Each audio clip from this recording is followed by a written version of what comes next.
1140.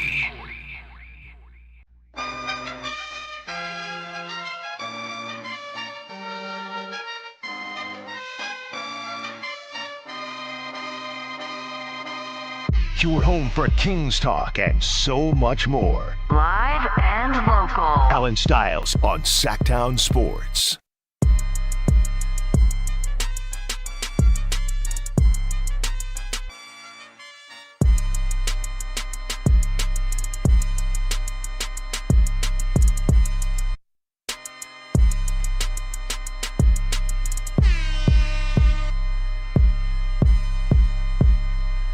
Happy New Year, everybody.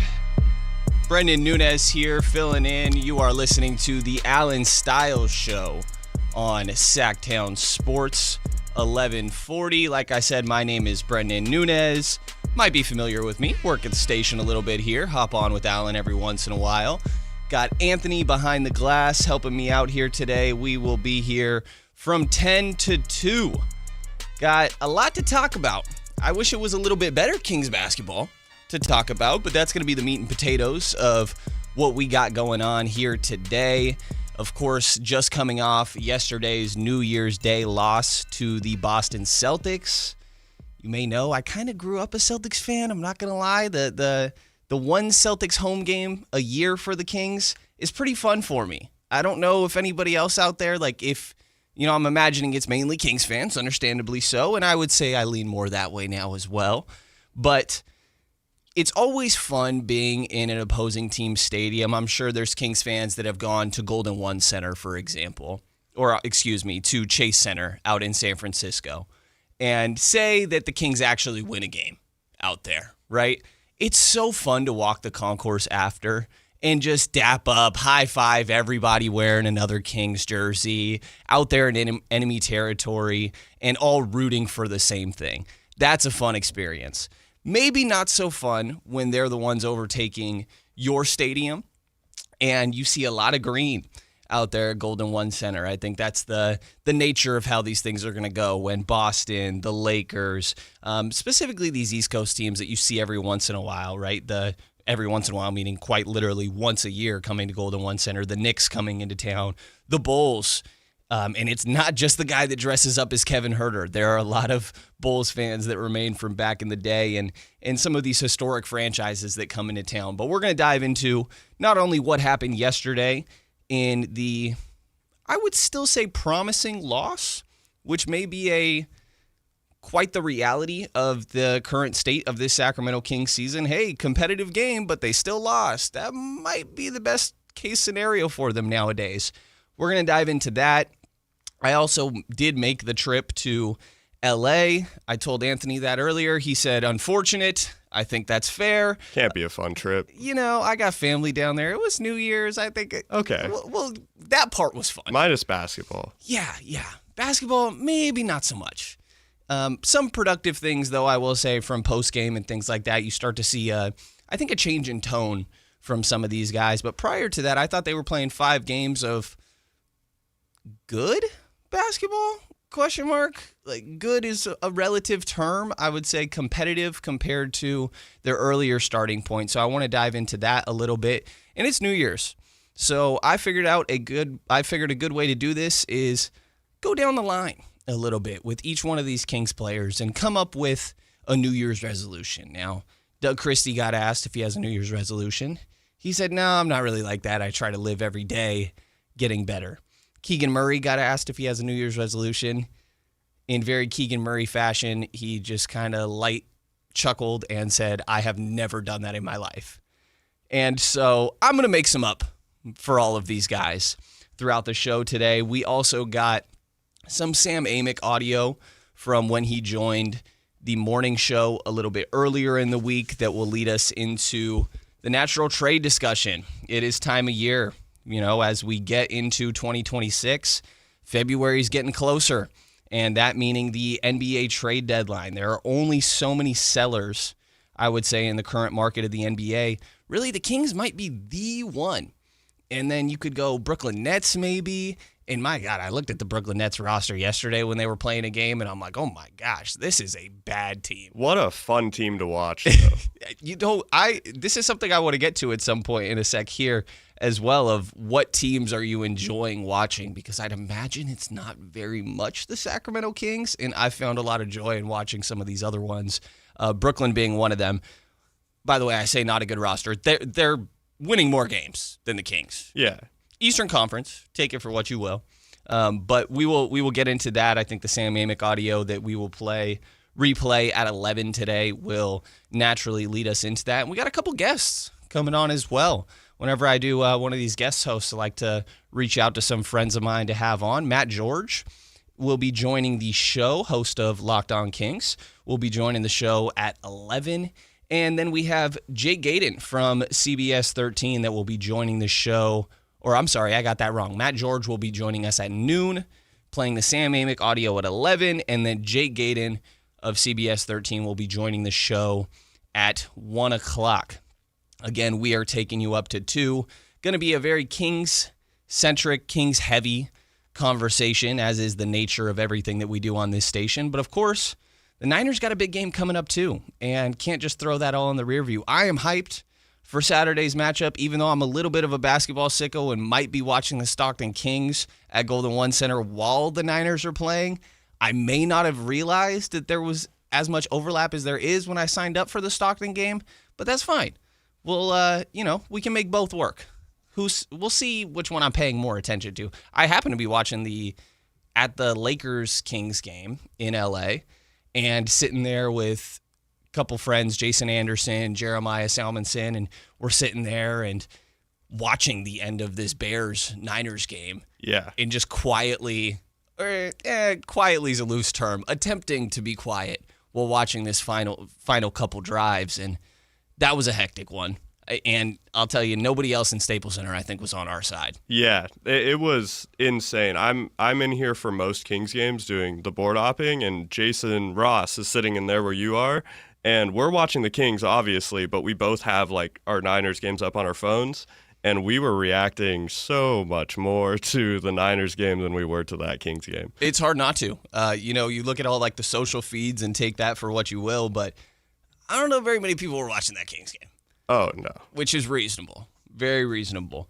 But yesterday's matchup for the Sacramento Kings is kind of where I want to start a little bit here. It's the freshest thing that took place, obviously, and I think that there's a lot of examples we can use within this to lead us into larger conversations. So one weird point that I want to start with a little bit here is that as Drew Eubanks returned to action, it's very funny that I decided to start the conversation with Drew Eubanks, but I promise this is going in a different direction. Dylan Cardwell, right? I think one of the brighter spots of this Sacramento Kings season, as we've heard them pivot to the importance of developing youth, has been their rookie big men. And Maxime Reynaud, who I overheard say, he has a goal to be on the All-NBA, maybe eventually, All-Rookie first team or second team, make one of those teams.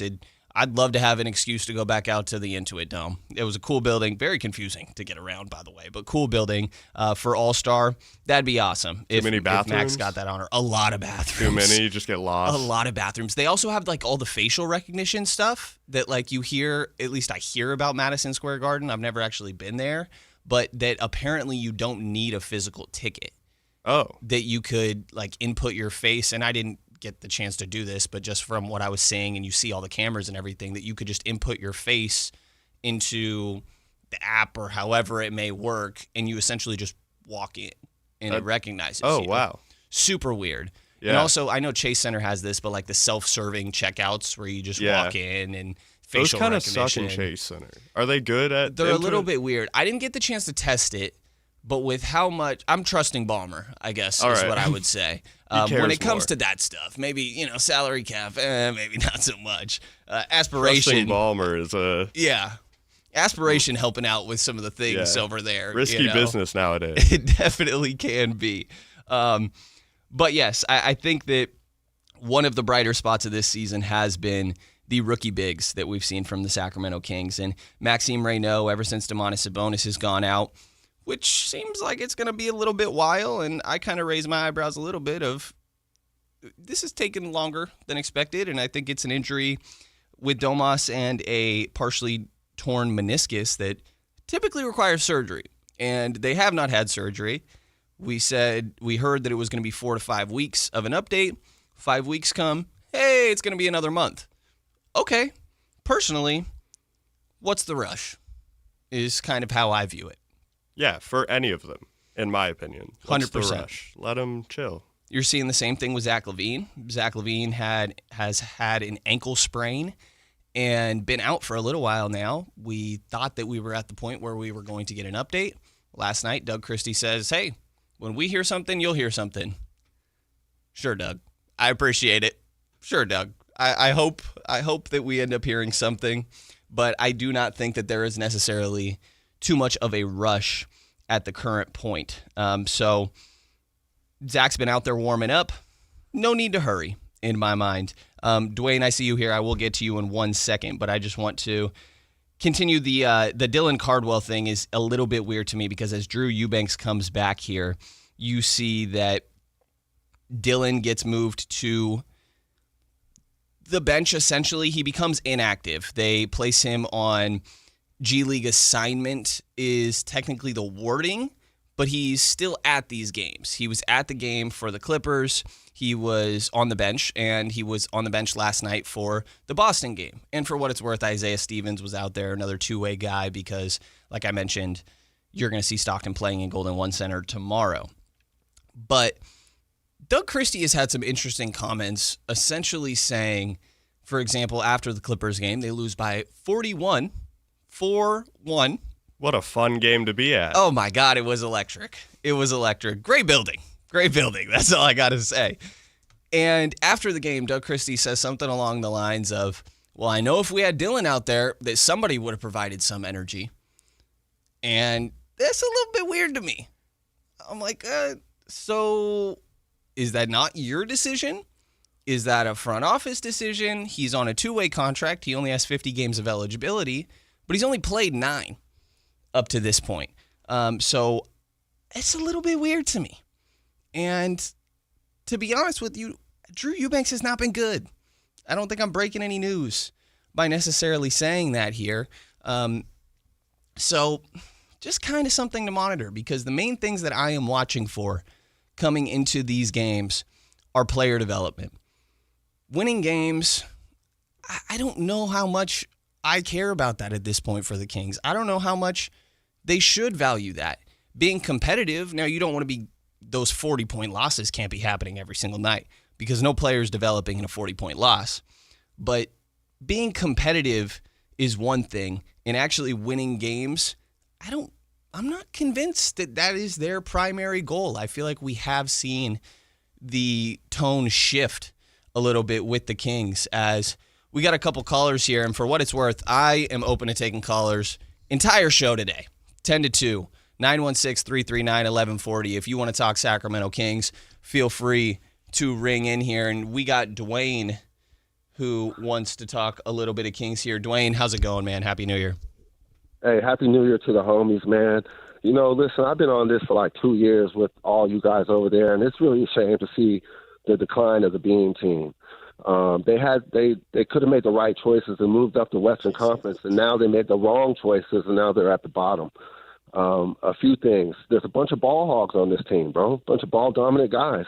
We never know who's going to get their shots. You probably got guys getting the ball, and they say, if I pass this, I'm not going to get it back, so let me go ahead and get mine. But that's not a winning formula. On top of that, why haven't we traded Monk and Keon yet? That should have been done. Another executive would have done that already. We're wrecking the rookies. We wrecked Devin Carter already, and now we're proceeding to wreck Meek Clifford. So I think Scott Perry is getting over, man. So I just want to know what you guys think. Yeah, appreciate you, Dwayne, and Happy New Year, man. I definitely think that to the ball hog conversation, I do think, and maybe a little bit harsh of wording, I guess, at times, but I definitely see what you're saying. There's a lot of guys that I think are best optimized with the ball in their hands, right? And you mentioned the death of the Beam team. Unfortunately, this isn't DeMar DeRozan's fault, but I feel like that is one of the big pivot points of where that happened, is when they signed DeMar. And it's a stylistic thing. You can't, you go back to the teach old dog new tricks, right? You know what DeMar DeRozan is at this point in his career. You can't come in and ask DeMar DeRozan to play an entirely different style of basketball. Sure, when he went to San Antonio, was he more of a point guard, developed a little bit there? Sure, that's, I don't even know how many years ago at this point, at least half a decade. Yeah, it was like 8 years ago. At least, right? And so you know what DeMar is, and the fit alongside two non-shooters, and sure, De'Aaron and Domas had progressed a little bit there, but that's not where they make their money, right? And so bringing in DeMar, it was like, okay, we'll see how that fits a little bit. Turns out it didn't fit very well, right? And then guess what? Like, you take De'Aaron Fox out of the equation, you replace him with Zach LaVine. I think one of the biggest things I've learned, and I would say critiques I have about Zach LaVine's game, with the caveat of I'm not sure this is the most conducive environment to evaluate anybody's game for what it's worth, but kind of has been the history with Zach LaVine a little bit, is that when he doesn't have the ball in his hands, I don't know what he consistently provides. And I think the easy answer would be spacing, but that's great, and the Kings need that, but I don't know how much like off-ball cutting there is. I don't think that there's great playing off of Domantas Sabonis. When that Beam team, part of their success is they had an identity. They were going to play fast. They were going to run you out the gym. They were going to shoot a decent amount of threes, and you were going to see them play through Domantas Sabonis. That is what led to, at the time, the league-leading, record-breaking offensive rating, which has since been broken by I don't know how many teams, a handful. It is just the nature of the NBA's offense in the modern age. But when you have Domantas Sabonis, he's a player that I think you need to play around if you are going to actually optimize him. And there was a point where they had that roster with Keegan Murray, with Kevin Huerter, I think was a really big part of that. And it's funny in hindsight how much the Kevin Huerter versus Keon Ellis starting conversation was a whole thing. I think Kevin was a big part of that Beam team. And he regressed obviously since. But I don't think they currently have players that work well off Sabonis, to the point of what Dwayne said, that Russ needs the ball in his hands. DeMar needs the ball in his hands. Zach needs the ball in his hands. Dennis Schroeder works well with the ball in his hands. And even if you look at some of the young guys, right, like where you want to see progress from Neek Clifford in Summer League, he looked really good with the ball in his hands and being able to play make a little bit. I don't think that he's gotten that growth opportunity that much throughout the course of this season, unless we want to talk about his career high and the 41-point loss. But I think that may be a little bit unfair, I guess, a little bit to do. But so, Dwayne, I think I'm with you for the most part, man. And I will add that I don't think it's necessarily a flaw of these players. You need one or two of those guys on your team. The issue is the Kings have like 5 or 6. Notice how I say 5 or 6 rather than adding one to both of those and making it a little bit too much of a meme there. But I just think it is more of a roster construction issue rather than Zach LaVine sucks because of blah, blah, blah. And I have questions about Zach LaVine in general for what it's worth. But a lot of these guys, right? Like, I've seen people be on DeMar for the ISO ball. And it's like, this is what DeMar DeRozan does. And it's not that he doesn't pass. I thought last night was one of his better games of the season, where he has 25 points, 6 assists, 5 rebounds. Doug talks about him in a way that reminds me, when it comes to his approach of the game, of Kobe, which would make a lot of sense, obviously, with the inspiration there, but that DeMar is feeling out the game a little bit early on. Okay, I want to see how these guys are going to guard me, and then I'm going to pass out of it. But I'm going to keep that mental note for the fourth quarter. That way, I know how to approach this. The issue is, you need a close game in the fourth quarter.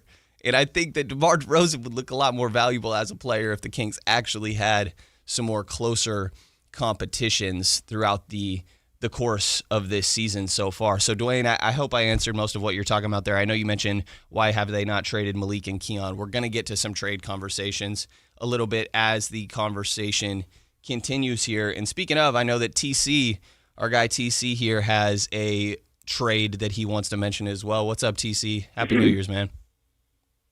Hey, Happy New Year's. And hey, listen, so check it out, bro. I got something, right? I got I see the vision of Perry and BJ. That's why I'm at peace. So when I come in the chat and I come on these airwaves saying I'm at peace, this is what I mean, because I see the vision that they're doing. Obviously, everybody knows that we're going to be getting a top pick, right? So what do you guys think about this lineup right here moving forward? And I believe this is how they're thinking, right? But we have to have these chips fall in line.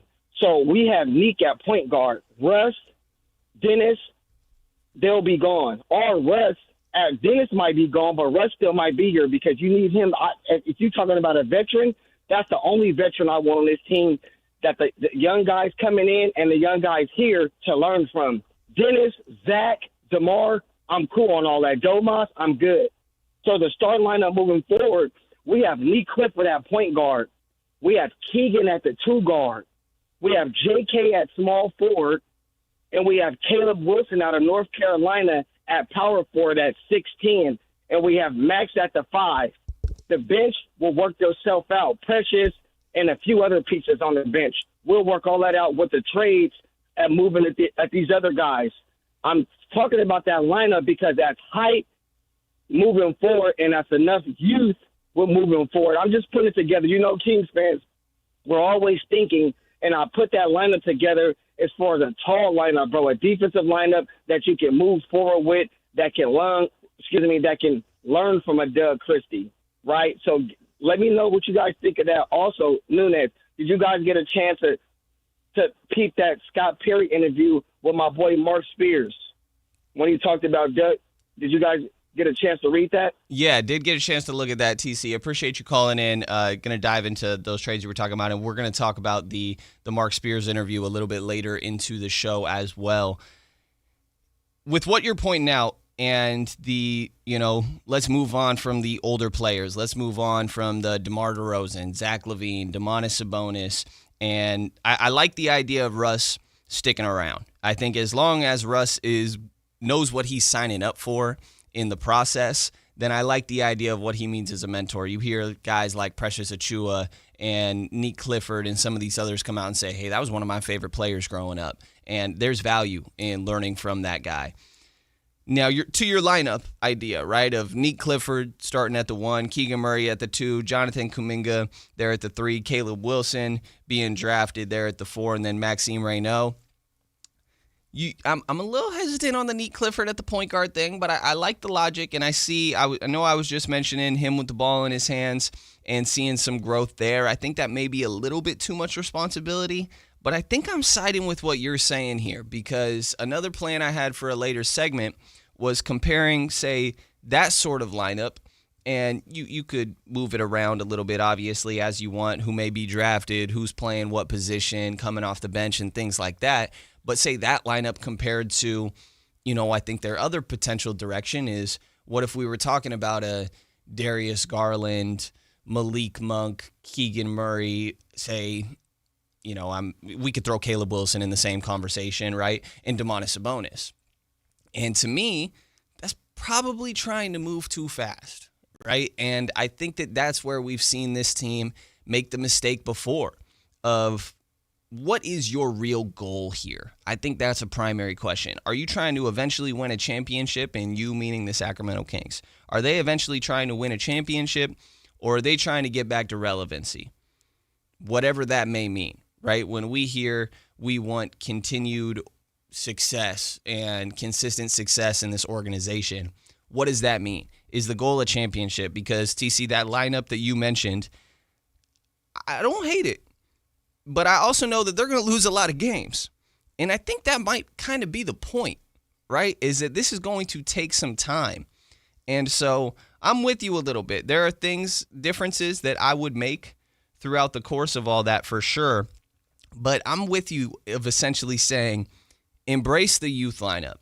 And let's see how much these guys can develop. How can Maxime Reynaud grow? That Neek Clifford point guard situation, maybe a little bit too sweet for my blood, but let him get those reps a little bit, right? The Jonathan Kuminga, I'm not a huge Jonathan Kuminga fan, to be honest. I never really have been, but I am for the Sacramento Kings because I think they need youth. I think they need upside. I think they need to take some swings because right now, who are the primary guys that you're like, man, they're going to be around for the future? And I think the only answer are the three people that you still kept in your lineup. Reasonably, right? Keegan Murray, Neat Clifford, Maxime Reynaud.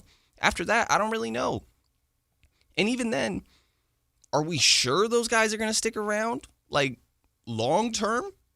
I don't know. None of them feel like stars. I don't feel like I'm sitting here like, hey, any of these guys are going to be an all-star. Maybe. Maybe. You never know how this development could eventually go.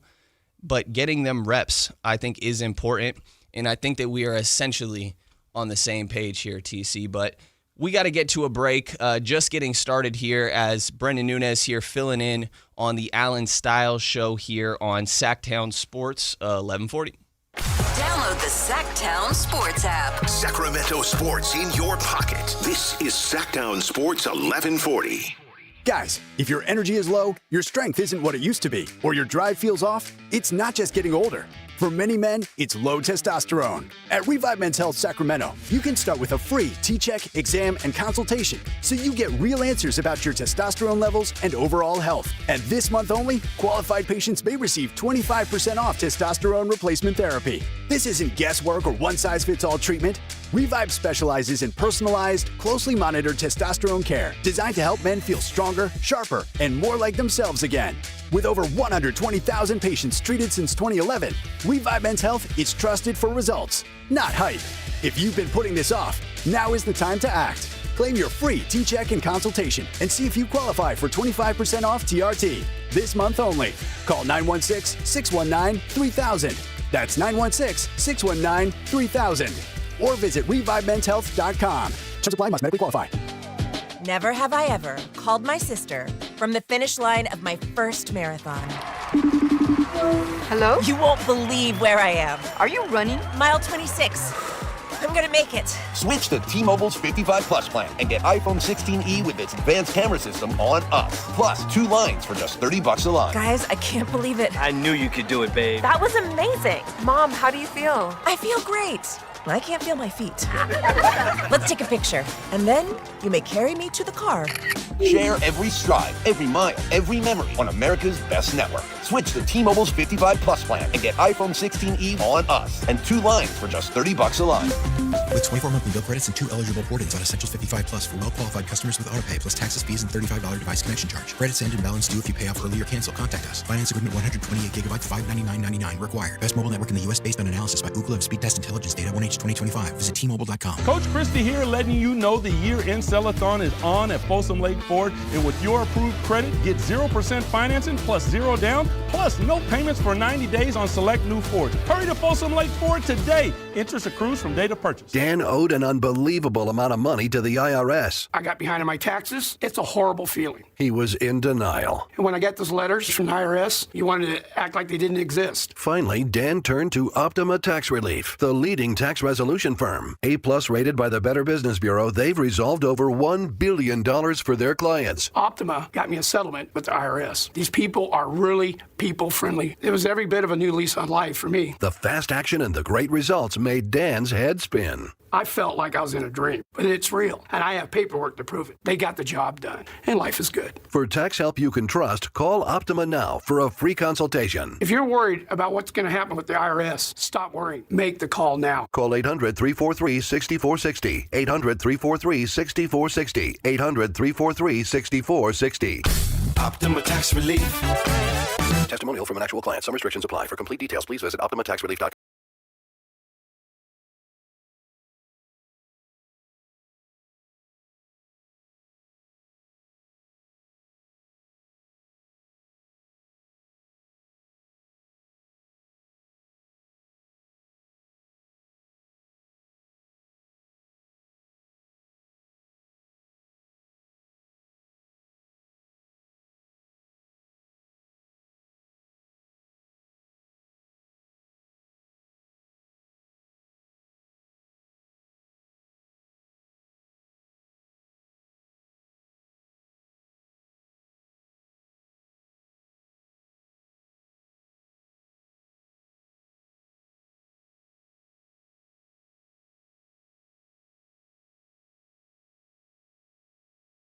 So ago at a karaoke bar that we really enjoyed ourselves. That was a That was a good time. Nice. For a friend of ours' birthday. Yeah, Allen's funny, man, because Allen's sitting there and he's like, not to just out him here, I'm sure. I hope he wouldn't mind. I would say this if he was sitting here right here with me.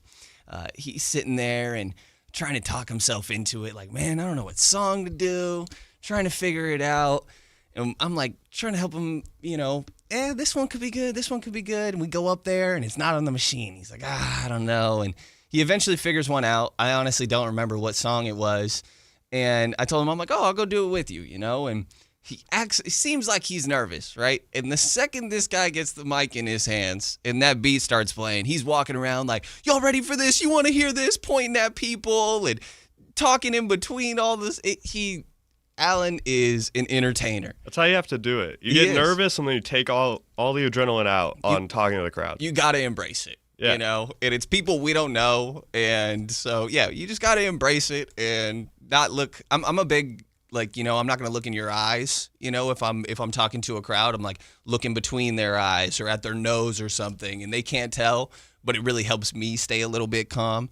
And so I'm going to attempt to be as decent, at least on par a little bit, or flirting with the idea of as good of an entertainer as Mr. Allen Stiles can be, as I fill in here on taking you up until 2 o'clock. Appreciate Dwayne and TC for calling in a little bit earlier and contributing to the conversation. I think Anthony just figured out how to put in the YouTube chat, do you want Russell Westbrook to stick around as a member of the Sacramento Kings? There is obviously a lot of trade conversations that are going to take place with the Kings throughout the next month plus, however long this ends up taking.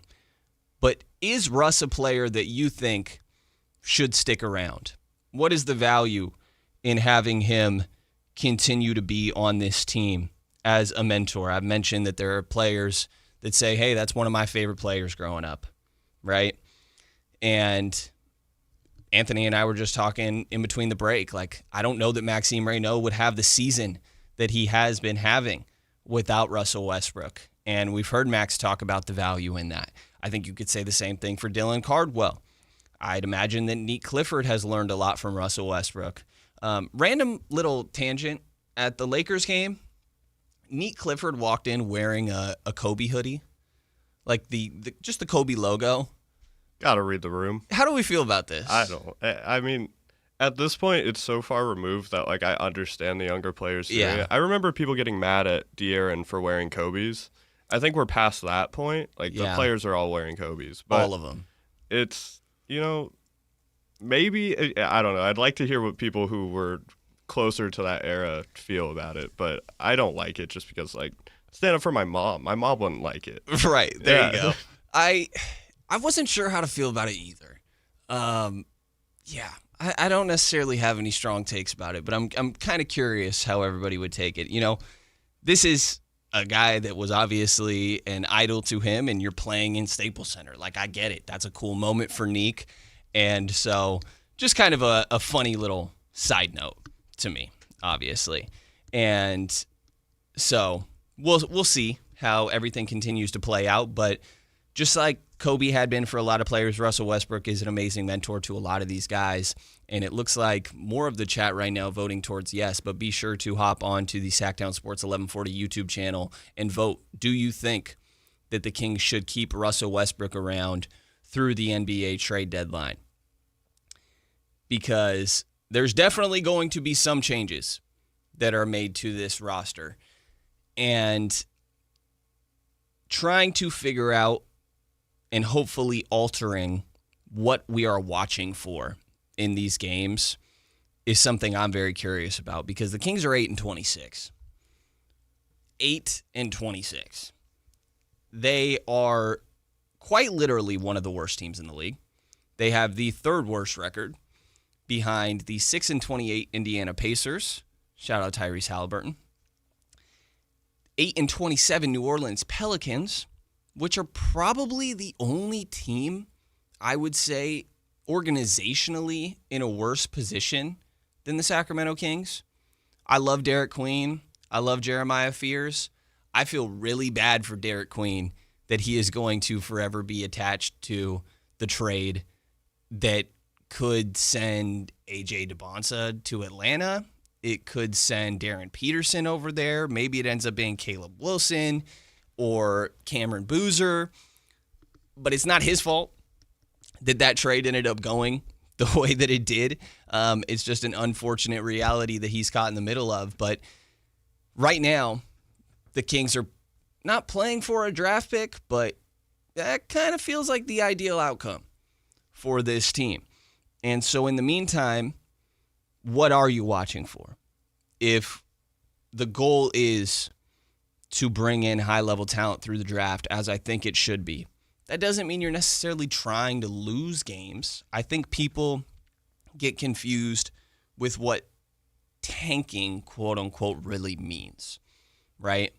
And maybe I am more so giving my definition rather than the straight-up one because, sure, black and white definition, tanking is trying to lose as many games as possible.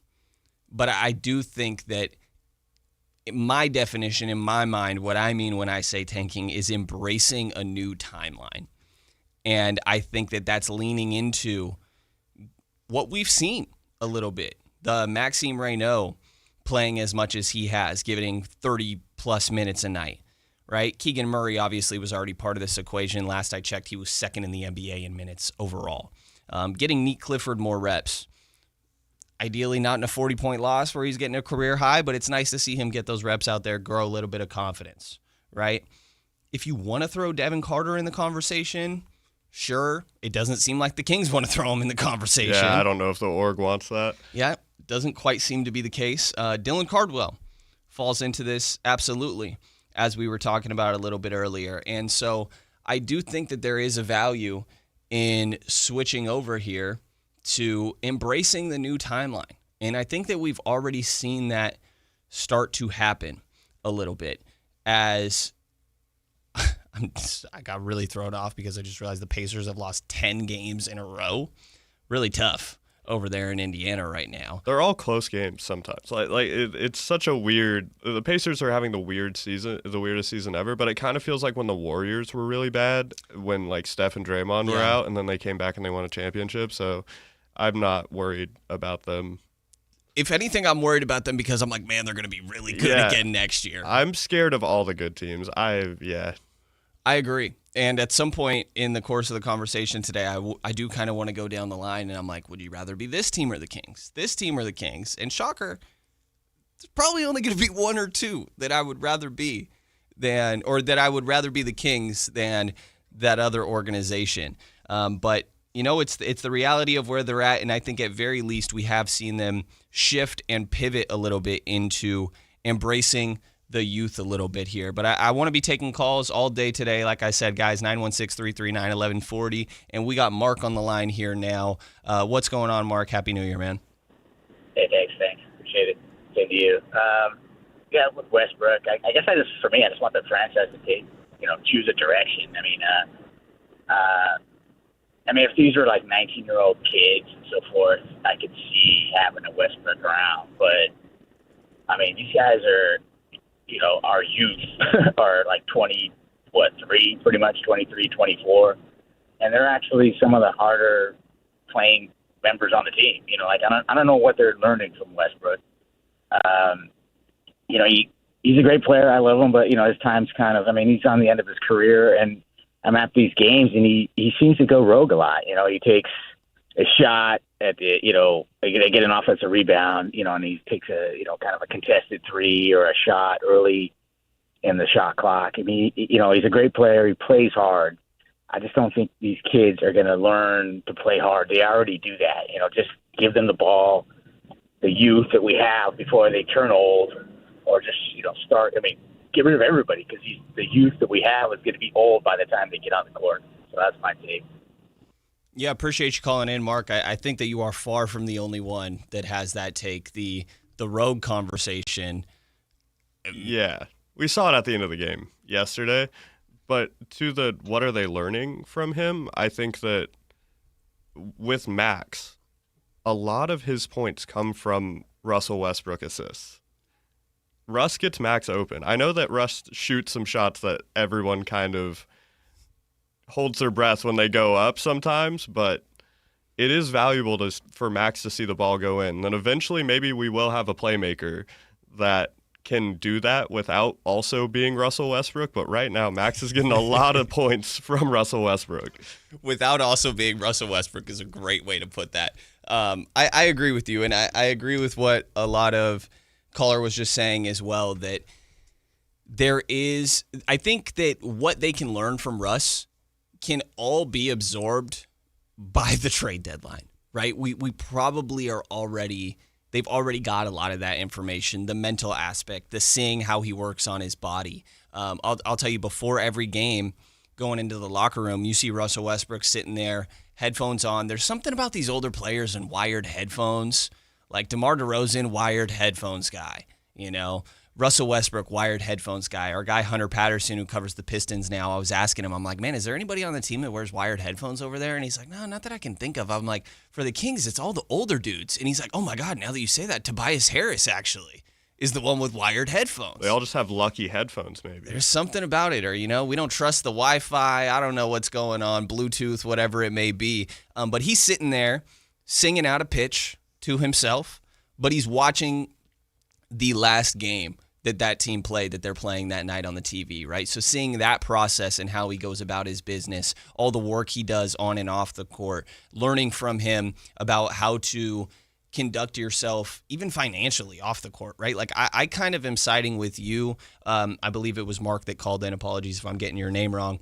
I side with you a little bit I think that they probably learned what they can, and there are a little bit of these rogue moments from Russ, more than a little bit, right? 0-4 in the fourth quarter yesterday, and they're all from three.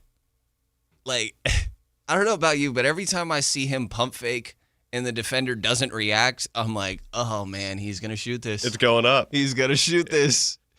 And it went in a lot more earlier in the year. I swear that he's just above the break a lot more now. I'm like, just slide into that corner, Russ. And other players are filling it. I get it. But yes, I appreciate the opinion. I think that you are far from the only one who thinks it would be best to move on from Russell Westbrook eventually. And thank you for your time in Sacramento. Nothing against that, but that it could be best to embrace that next timeline and see what they got there. But we're going to get to more callers here on the other end, continue the complicated conversation about the direction of the Sacramento Kings and what that even means, to be honest, because it feels like there's a lot of ways they could go here. Brenden Nunes here, filling in for Allen Stiles here on Sactown Sports, 1140. The Drive Guys, weekdays 2 p.m. to 6 p.m. on Sactown Sports 1140. This is the story of the one. As a safety manager at a manufacturing plant, he does everything he can to keep his coworkers safe. From finding ways to reduce risks to keeping safety supplies in stock. And for that, he relies on Grainger. Grainger offers a broad range of quality products and next-day delivery, so he can always play it safe. Call 1-800-GRAINGER, click Grainger.com, or just stop by. Grainger, for the ones who get it done. $5,000. That's the average amount of money people in the U.S. are now spending on gas in a year. $5,000. That's crazy. If you drive, you have to download Upside, the free app that gives you cash back every time you get gas. That's right. You can earn real cash back with Upside just by buying the gas you're already buying. You can literally start earning cash back today. I use Upside every time I fill up, and I've already made around $300. You're putting gas in your car anyway. Why not get real cash back? If you like free money, download Upside. I'm saving the cash I earn from using Upside to help pay for a vacation later this year. Download the free Upside app now to earn cash back every time you buy gas. Use promo code HEAT to get an extra 25 cents per gallon on your first tank. You can cash out anytime right to your bank, PayPal, or a gift card for Amazon and other brands. Just download the free Upside app and use promo code HEAT for a 25 cents per gallon bonus on your first tank. That's code HEAT for a 25 cents per gallon bonus. Year-end pricing's in effect. Every vehicle's priced to sell before the new year during Happy Honda Days. At Folsom Lake Honda, your one-stop Honda shop. Get behind the wheel of your new Accord or Civic today. Own or lease during Happy Honda Days at FolsomLakeHonda.com. As a family-owned and operated dealership since 2009, customer service is our #1 priority. Our customers love doing business with us, and you will too. Folsom Lake Honda is your one-stop Honda shop. Visit us at FolsomLakeHonda.com. Your one-stop Honda shop. The clock is ticking. This holiday season, give the gift they'll really love. A new Honda from Northern California's best Honda dealer, Stockton Honda. Happy Honda Days are happening right now. Score big with low payments, top trade-in value, and a huge selection of new Hondas, all at Stockton Honda. Anytime, anywhere, it's all here. StocktonHonda.com. Based on the result of the study recognized on June 18, 2025, USA Today's list of California's top car dealers 2025.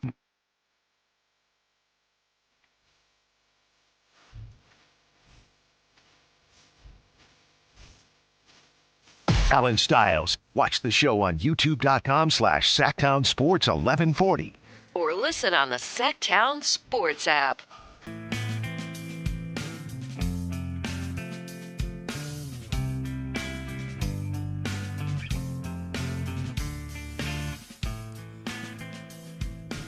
Brenden Nunes here, filling in on the Allen Stiles Show, taking you up until 2 o'clock. We've got a lot of Sacramento Kings conversations going on. Shocker, shocker, out here at Sactown Sports, as we tend to do. Appreciate everybody that's been calling in. Tin, I see you going to get to you here in a second as well. Just want to kind of review the conversation we were having a little bit of, do you think the Kings should have Russell Westbrook stick around? Take that for what you will. Past the trade deadline, if you'd want him into next season, whatever that may be. At first, when the votes started to come in, it was pretty overwhelmingly in favor. And then I think it started to go downhill when I mentioned the 0 of 4. Reminded people that he went 0 of 4 from 3 in the game yesterday in the fourth quarter. And Anthony had a point talking in the break there of, hey, helped them lose the game. Yeah. It kind of works in their favor a little bit at times. In my opinion, the ideal Kings game right now is rep for the young guys, close game, good for their development, kind of falls apart at the end. There we go. Ideal kind of for me. Not that I want it. I love when they win. I love seeing the beam, but I'm okay at the end. If they win or lose after a close game through 3 quarters, ideal game for me. I agree. Save some battery for the beam. Ideally, it's going to need it in a few years. That's like what I'd like to think, at very least. But an interesting scenario that they are currently in. Again, 8-26 after that loss to the Boston Celtics. Got Tin here on the line who wants to contribute to the conversation. How you doing, Tin? What you got for us? I'm doing good, Brenden Nunes. Thank you for Anthony. And to the last caller point, I think Russell Westbrook, with the journeyman history that he has, he could continue on after Sacramento. I think he's deserved. So let him go around the States and enjoy the latter years. Absolutely. Appreciate you calling in, Tin. Thanks for contributing to the conversation. Russ, haven't played 17 years now, in his 18th, as you will see on the number on his Kings jersey. The fact that it makes me wonder, next place, wherever that may end up being, are we seeing a number 19 Russell Westbrook jersey? Maybe just if number 4 and number 0, the only other 2 he's ever actually worn prior to this point in his career, are available, he would go to that. But, yeah, I think that there is definitely an aspect of my mind of, it depends what Russell Westbrook really wants, right? Is his goal to continue to compete for championships? Does he want to continue climbing the record books where you just see him move into top 15 in points, passing Dominique Wilkins on the all-time scoring list? He moves into, I believe it's 11th or 12th on the all-time assist list, passing Magic Johnson. Earlier this year, he became the guard that has the most rebounds in NBA history. He passed Jason Kidd. Russ is 7th in assists. Yeah. Passing magic. See, there I go being disrespectful. He would correct me for that. He would definitely correct me for that, as he should. As he should. It is very deserved. He continues to climb these ranks. And I feel like the Kings have let Russ be Russ. How much that's worked in their favor, I think, is a little bit debatable here. But I think that you have seen that work. They've let Russ be Russ. And I wonder how much he values that. And his role has changed throughout the course of this season. I think it changes quarter to quarter sometimes. It didn't feel like he was shooting early on last night against the Celtics. And then in that fourth quarter, all of a sudden, getting down to it a little bit, and he's like, all right, you need somebody to take some shots. I'm going to do this. Now, did they need him to do that? I don't know sometimes. But I'd be curious. I think a lot of what factors in here is what does he want at this point in his career. As going to get to another caller here in not too long. Appreciate everybody that has been contributing in the conversation. 916-339-1140. Freddie, I see you here. What you got for us? Oh, hey, Happy New Year's, guys. Happy New Year, man. Just want to say, overall, last night's game kind of reminded me of old school Kings basketball, where we're going to, put up a fight till the fourth quarter. We're going to blow it. But to be honest, based on how this season has looked so far, I'll take that over us getting, down by 25-30 at halftime and knowing there is really no point in watching. That's all I got to say, and Happy New Year's. Happy New Year, Freddie. Appreciate you calling in, man. Hope you are doing well out there. And I agree. I think that is about as good of a game as it can go for the Kings. And you're going to win some of them, right? Well, at least that's the idea. You would think that they eventually will win some of them. But I think that you are very much seeing – I think that they've turned a page a little bit. And this is kind of a crazy thing to point out.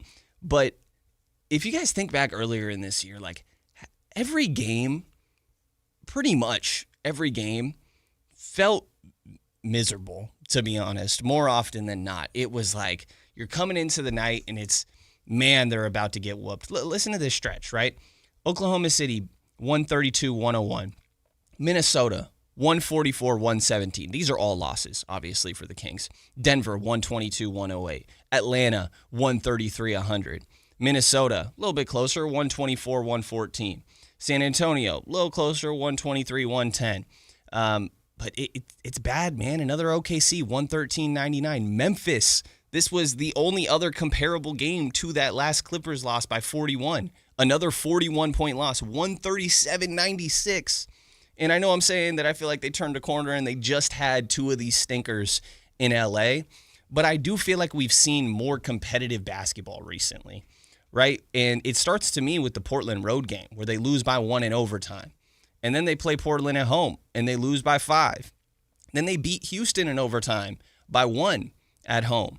They lose by 9 to the Pistons at home. They beat Dallas by 6 at home. And then, I'm going to kind of just move over the 2 LA games that we all know what happened there. Last night, it's a 14-point loss, but it's really because you got outscored by 14 in the final quarter. Like, I do think that we have seen them be a little bit more competitive recently. And to the caller's point, I think that is very much what people want to see right now. Like, I think that there is, and judging off a lot of what callers are saying and conversations I have with fans and different people, they're all about, like, embracing, understanding the reality of, hey, they need a draft pick to help turn this thing around. And that's not going to be the only thing.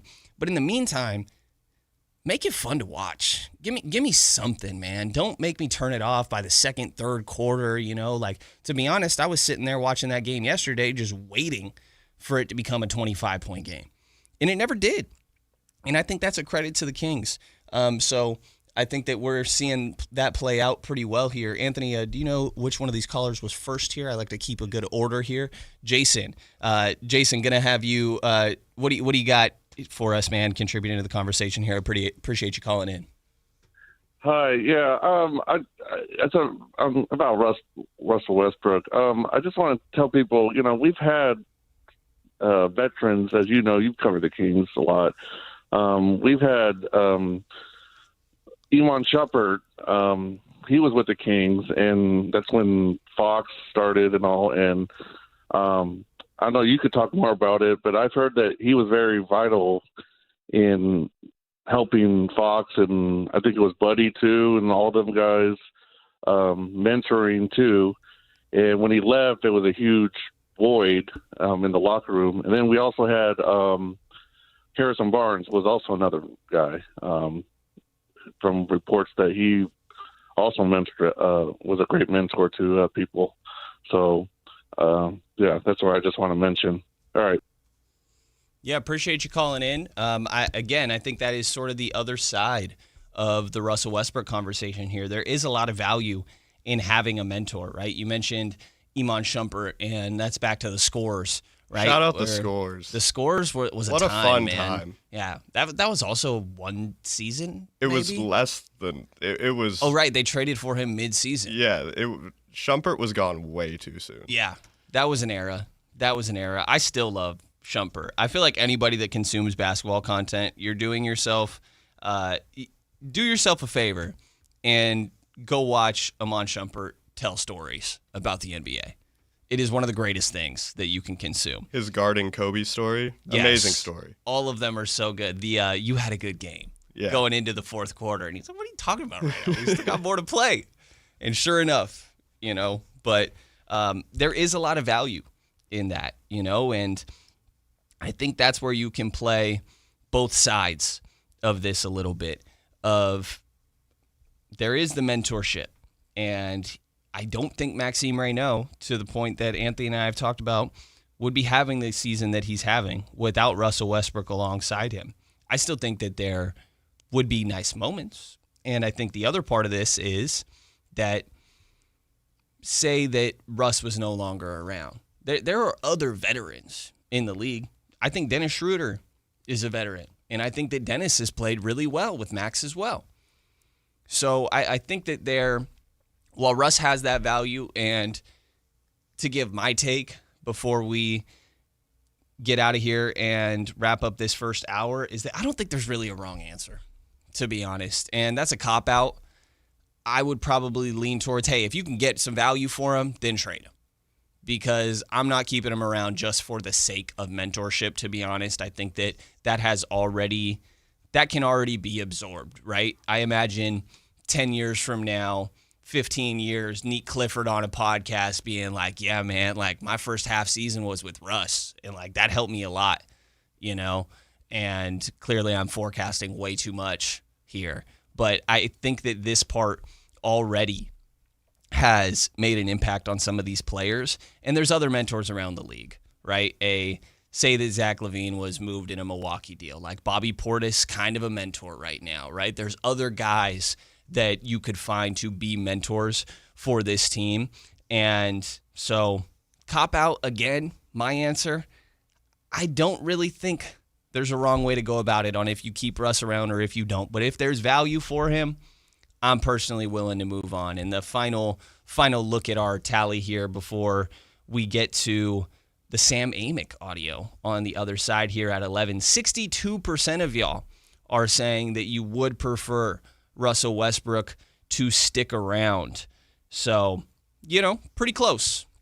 Pretty close little split there. And Russ is a good player, a good mentor, but might be time to clear up a little bit of minutes sometimes. And a strong personality, as long as everything is all good there, then I could see it. So on the other side here, we got Sam Amick's conversation with the morning show earlier in the week, talking about the direction of the Sacramento Kings, and I guess they still have interest in Jonathan Kuminga. Stay tuned here to hear it on the Allen Stiles Show, Sactown Sports, 1140. Download the Sactown Sports app. Sacramento sports in your pocket. This is Sactown Sports 1140. California's largest sportsman's expo is back, January 15th through 18th at Cal Expo in Sacramento. Just once a year, NorCal's largest gathering for anglers, hunters, boaters, RVers, and off-roading enthusiasts. Buy the latest gear, discover the best destinations. Your life outdoors at the International Sportsman's Expo, January 15th through 18th at Cal Expo in Sacramento. More info at sportsexpos.com. The new year is upon us with promises of new beginnings and new adventures. But don't let this past year slip away without savoring the memories made with family and friends. Hi, this is Frank LaRosa with a word about Naturewood Home Furnishings. Looking forward is always exciting, but I have a lot to appreciate in this past year, revolving around time with family and more good times spent around my Naturewood dining table. Watching my grandsons enjoy birthdays and holidays was priceless and reminds me that new life is the perfect balance between yesterday and today. Greet the new year with a visit to Naturewood Home Furnishings during their annual New Year's sale going on now, including all the fine furniture and accessories in every department. How about a new style for the new year? Find that perfect piece of furniture that's new today and filled with future memories for tomorrow. The memories you make with your family will stay with you forever. Naturewood Home Furnishings off Highway 50 at Hazel. Look for the water wheel. Get in the zone, AutoZone. Charlie's battery is struggling to start. Not ideal before the tailgate, so he goes to AutoZone. Welcome to AutoZone, where a friendly AutoZoner tests his battery for free. Looks like he needs a new one, so he gets a Duralast battery. have fun and stay warm. And he makes it to the tailgate early enough to get his favorite spot. Free battery testing and charging. No hassles, just help. Get in the zone, AutoZone. Restrictions apply.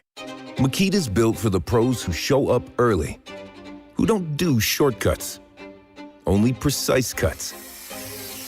With tools built to last, job after job, year after year.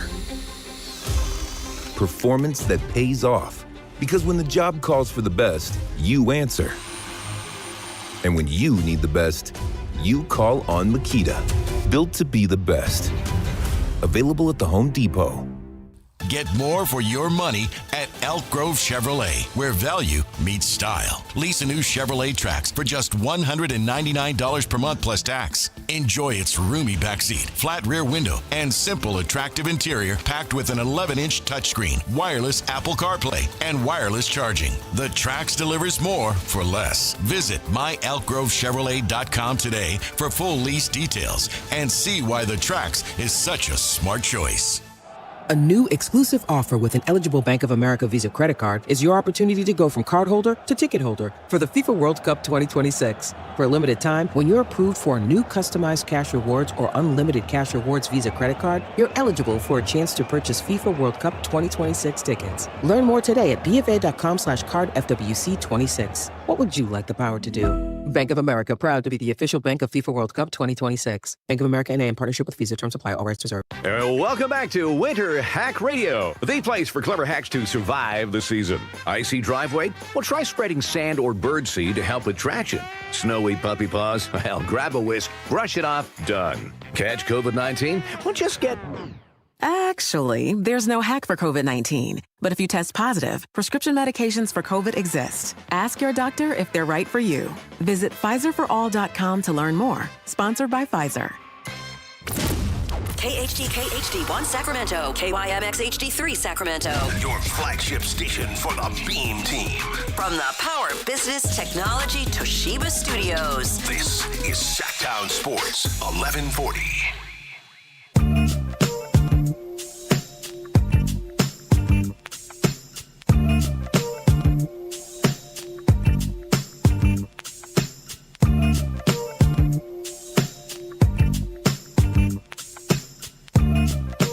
Your home for Kings talk and so much more. Live and local. Allen Stiles on Sactown Sports. Brenden Nunes here filling in for Allen Stiles, taking you up to 2 o'clock. Got Anthony behind the glass as well. And what we're going to do to start out this segment, one of the great guests that we consistently have here on Sactown Sports, friend of mine of The Athletic, Sam Amick, joined the morning show earlier this week with, I believe it was just Jason Ross, and had a good conversation about the state of the Kings in general. Keep in mind, this is prior to the Clippers and Celtics games, but very evergreen conversation in general, not very relevant to the current wins and losses, because to be honest, we all know the direction of the team. But some good conversation from Sam about where they're going, who may be moved, and I guess still some interest in Jonathan Kuminga. So you'll hear the rest of that here now, and then we will review it on the other side. But here is Sam Amick talking with the morning show earlier this week. Sam, Merry Christmas and Happy New Year. How are you? Good morning, Jay. Merry Christmas. Happy New Year. Good to see you, my friend. Yeah. Sorry, getting the old camera situated here. No worries. Thank you for being available for us. How was your holiday? I know you're always working, but was it good? Yeah, no, it was good. No complaints. We got some good time with our family and with some extended family down in the Bay, and enjoyed. I haven't actually done a Christmas Day game in person in a while, and that was a good day of NBA basketball from the couch. So I enjoyed it. Oh, nice. I was going to say, did you go to a game? Instead, you just were able to watch. That's good. That's rare for you. Yeah. No, it's not. It's funny. Years ago, I just kind of decided that, I mean, it's one thing if you have a TV job that is, like if you work at ESPN, it's tough to get out of Christmas Day. You know what I mean? That's their bread and butter. For us, the truth is, from a readership standpoint, like people read about what happened on Christmas Day, but it's, you're not sitting in your office logging onto the Athletic, and life goes on if I don't go to a game in person. So it's been a while since I went to one. I know you've gone to some Kings games here, and they'll be at home a lot actually coming up in January. We always do a kind of a temperature check on Sacramento. It's I think results and record are not shocking for what a lot of people thought this team would be, but just as you watch them more and what you see, what are your thoughts kind of present day on the Sacramento Kings? I mean, they're just, they're in limbo. They're developing. You see the language change from Doug Christie regarding how a certain game went. It's not as results based anymore. Why am I blanking? They just got smoked the other night by which team? Well, the other night, let's see, the Lakers. The last one, the Lakers game that was not even close. Yeah. I thought it was fascinating that Doug, his messaging was that it had been a while since, since kind of the product or kind of who they were wasn't on display. And it just, I get it. And I think it's a healthier way to frame things because, I think his point was that, even if they lost by 10 to the Lakers and they were in it, that's different. So having some competitiveness, but we all know where they are. We all know that you're talking about lottery time. You're talking about trade deadline time. Yeah. Trying to figure out who's going to stay, who's not going to stay, and what it looks like going forward. Yeah, and there continue to be rumors, and they're going to be in that rumor mill because I think there is a desire, and there should be, to tweak this roster to start making that revamp look to this team. What are you hearing in regards to that, Kings related, and just kind of other NBA whirlwind of those trade rumors? Yeah, it'll be an interesting one. I'm going to write something today for tomorrow, breaking down. The Kings are only tangentially kind of mentioned, but breaking down the pressure component and the idea. This happens every single year where now in late December, early January is when the results are, substantive enough that all these different teams have got to look in the mirror and figure out, how much pressure are they under. So to use one example, if you're the Atlanta Hawks and you were kind of considered, the off-season champion from a roster building standpoint, and there was a lot of hype around the Hawks, and then you look up and you're playing 500 basketball, then you might be under some pressure to make a move. The Warriors are under some pressure. The Minnesota Timberwolves, even though they have a good record, they're considered title contenders. They've been to the West Finals 2 years in a row. Are they going to take a swing? So the Kings part is that they're one of only a few known sellers at this point. I think Chicago is probably going to be a seller. Dallas is very interesting with their situation, but there's not really another clear-cut team like the Kings where it's like, yeah, you can call and talk about, basically anybody on the roster. You're not going to get real far with, Keegan Murray and Nick Clifford and that type of crew, Maxine Reynaud, but they're important in that regard because these buyers are coming. And so, we'll see, like we all know that the Kings guys make a lot of money and that they might be hard to move, but if the options are limited in terms of sellers, does that help their cause?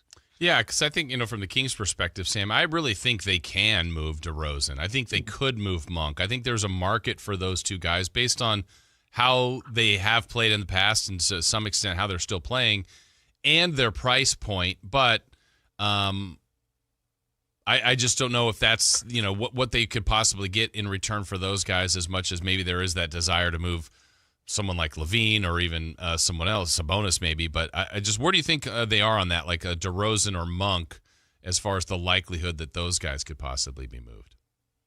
No, I think you're breaking that down correctly. I mean, DeRozan's got 10 million of his 25 million next year, it's a partial guarantee. So that comes into play. Malik's number, I forget exactly where it lands, but it's less than that. And I think it's a weird comparison, but if you think about Malik Monk compared to Jonathan Kuminga when it comes to trade value, right? Like right now, the Warriors are kind of killing Kuminga's trade value because there's not enough of a body of work with Kuminga, in my opinion, to really make teams feel like they know exactly what they're getting.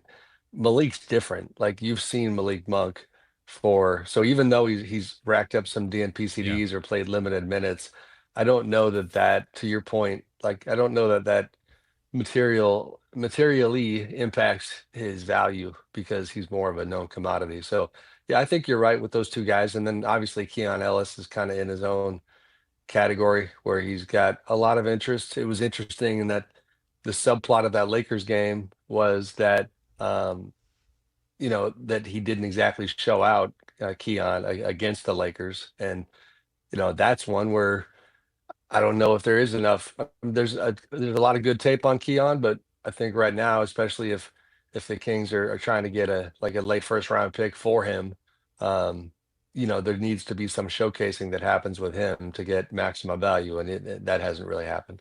Yeah, are you still under the belief, Sam, that Scott Perry would? Most of his desires is to probably accrue draft picks as opposed to having to, I guess my example would be if they were able to move maybe a bigger contract, but they had to add draft picks to it. That's not an exercise they want to partake in. Yeah, I agree. I mean, the only disclaimer there is like, maybe if you got a pick from a Keon type of deal, if it's something you didn't have going into the deadline, are you comfortable moving that in order to free up money? Because, they need some financial freedom here to have some optionality. So that would be, to me, the only scenario where I see them attaching a pick, certainly not the 2031 Spurs pick that they got in the Fox trade. I think I got the year right. But that by and large, they're not looking to take, draft assets out of the cupboard.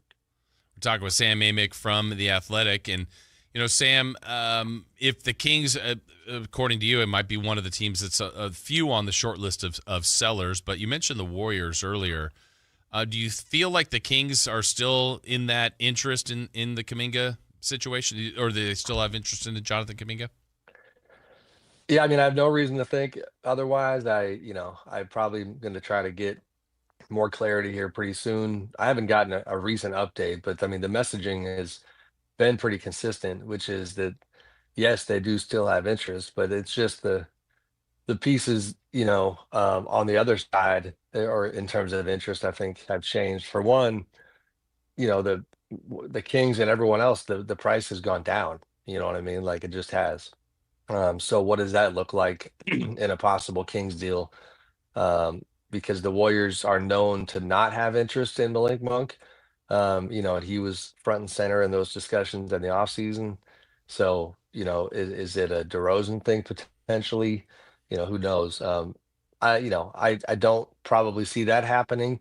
It just, there are, Kuminga in general, it seems like there's these two generally accepted beliefs that don't reconcile. One is that he's definitely going to get moved by the deadline, and the other is that nobody can seem to even speculate about where, because the market had been Phoenix, Chicago, and the Kings during the summer. And so it maybe something like that happens, again, but there's just no smoke there right now. I mean, I was watching their game last night in Brooklyn, and the cameras cut to him on the bench, and it's just wild how I think when I speak out of turn, I think he got another DNP, but it's just he's just completely on the shelf. Yeah, I'm thinking about the names last year, and if we go back, I think it was 3 years ago, where we saw Kyrie get traded, Kevin Durant get traded before the deadline. Last year, of course, we're thinking Fox is the big deal. Then boom, here comes Luka. I mean, we had some massive, massive trades. Are you in that camp where we could see some major stars get moved at this year's deadline? I mean, it could happen, and I'm glad you asked that question, because it's to me, it's one of the most, if not the most unique parts of this trade deadline season, is that I can't remember a time when there were so many high profile names that were like seemingly up for grabs. And you're talking like, at least perception wise, that there's trouble in Memphis with John Morant, at least enough to warrant a phone call. There's trouble in Charlotte with LaMelo Ball, in Atlanta with Trae Young, in New Orleans with Zion Williamson, in Dallas with Anthony Davis, in Milwaukee with Giannis Antetokounmpo. But what's crazy is that every single situation I mentioned, to varying degrees, it's like, you can see a scenario where the guy doesn't move, and most of them, they're not expected to move. I don't think Trae Young's going to get moved. I don't think that Ja's going to get moved. So, I don't think Giannis is going to get moved by the deadline. So it's like, it's crazy because we're talking about all these big time names, and I could see, in the dark of night, one of these GMs, unbeknownst to us, like quietly really game planning to go ahead and find a way to get one of these guys, and just surprising the fans and the league. And so I could see that happening. I just don't know which situation or scenario it might be. But the other takeaway is, you talk to people around the league, and it's like, in the old NBA, and I'm just talking 10 years ago, those names being available, like, you would stop what you're doing and you would find a way to get that guy. And call it the OKC effect, even the Indiana effect, is like the depth of the most recent champions or title contenders, and the style of play that has been spawned from it, where you want to be able to defend at a high level. You want to be able to play 8-9 guys who can, dribble the ball, shoot the ball, have, various, it sounds like James Naismith stuff, but like, that's how they're building rosters right now, as opposed to the way it used to be, which is like, you just need a guy. That appetite for that one guy is not what it used to be, because the way, this CBA works, it's tough to build a roster out if you commit too much to that one guy. So unless he's 100% a known commodity who's going to take you to the next level, there's not as much appetite for that as there used to be. Yeah, so I mean, I don't know if it's factual yet, but I mean, are the days of kind of what we would call, Sam, like the big three of a team, is that come and gone? Can that cycle back? I mean, does the way the contracts are set up in the league, does that prohibit that from even being a thing anymore? It feels like it. Yeah. I mean, you got to get your big three in the draft. You got to get your big three like OKC did. And I mean, all of a sudden, I don't even know which three you picked, but like San Antonio did, and like the Warriors did back in the day. That's how you get your big three. I mean, the Lakers are a good example in terms of star power. Luka, Austin Reeves, and LeBron James, like, that is as high profile a trio. Now that Austin has put himself on a new tier, as high profile a trio as you can find in the league. It's pretty damn good, and they can't stop anybody defensively. And even though they are 20-10, it's a really flawed 20-10 that where nobody truly believes right now that they're in the championship mix. So they actually, to me, kind of represent the cautionary tale of that approach, and why the market for some of those bigger name guys isn't what their teams probably wish it would be. Yeah, and Sam, and the irony of this too is kind of like all the stars that you mentioned that could be potentially available. And I'm looking at, the top two teams in the West, let's say OKC, who's done it with that depth you're talking about. Spurs, to an extent, are kind of doing it with that depth.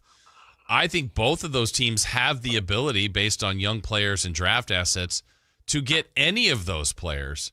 But I don't know that they'll budge and move to go we don't need a Zion or a Ja Morant. We're not really broken, even though we can add a Giannis. We're not going to do that. Yeah, I mean, Milwaukee is the one team that has, people just kind of not ruling anything out because of the level of their desperation and the pressure that we talked about. They, rather than, starting to figure out how they're going to trade Giannis, they have gone the other way, which is they are looking to add. So they are looking at Zach LaVine. It was reported by ESPN the other day that Malik Monk is in that mix.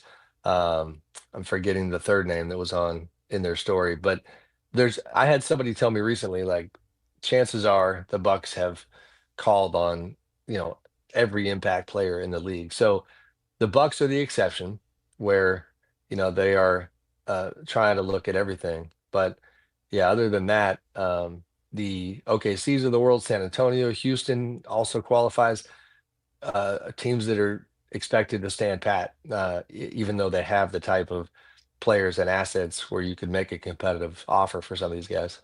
Yeah, I'm thinking about that situation in Milwaukee. That's tough because I don't see the move. I mean, if I'm them, I'm trying not to get rid of Giannis either. I mean, that's a one of one. He helped them get a title. I'd rather try to find pieces to complement him.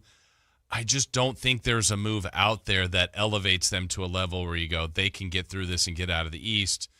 Where does it become a spot, Sam, where they eventually go, you know what, we don't want to, but we can change the franchise by trading him. And I don't know that they're there, but they may get there if they don't succeed in whatever they acquire to try to help this year's team. They may have to do this eventually, and I don't know if they're just better off not trying it now. Yeah, I mean, it's midseason trades are tough. There's teams that might be willing to go all in, that aren't willing to go in all in right now. Because the human component comes into play. Let's use the Knicks, for example. It's already been established that last summer, Giannis did show a degree of interest in playing for the Knicks. The two teams talked. Nothing came of it. It was late in the summer. But you could argue, oh, man, New York should just jump all in right now. Well, the midseason part means that you are going to – it sounds funny, but, you have to face the music with your current team. Once the rumors get out that you're having these talks, then Jalen Brunson and Karl Anthony Towns and OG Anunoby and that whole crew, they know that you don't think that the current group can win the whole thing, right? So you're making that kind of a decision to engage in a trade talk without knowing the outcome of this season. So you signal a lack of faith in the current group, and it's going to be impossible to not have it leak out. In the offseason, you can, let's just presume that the Knicks fall short, then you have the result where you can look at your current team and say, hey, of course we're trying to get better. You guys didn't get the job done. And it's not in real time of the season. So all of which is to say, I think that is likely an offseason thing. It also gets more clear on the Bucks side, which is assuming that Giannis turns down the extension that he's eligible for this summer. Then he's got 1 year left on his contract. Then it just reaches a point where it's malpractice if you're not opening things up, if he has told you that he's going to leave. Sam, a team I think is intriguing because of their struggles, how old they are, how much money they've spent, and how much they're probably willing to spend in the future. The Kings play tonight. That's the Clippers. They have played a little better here lately. I'm surprised they haven't been on that list of sellers because I still think they're probably going to try to go for it. What's your read on what the LA Clippers may try to do here?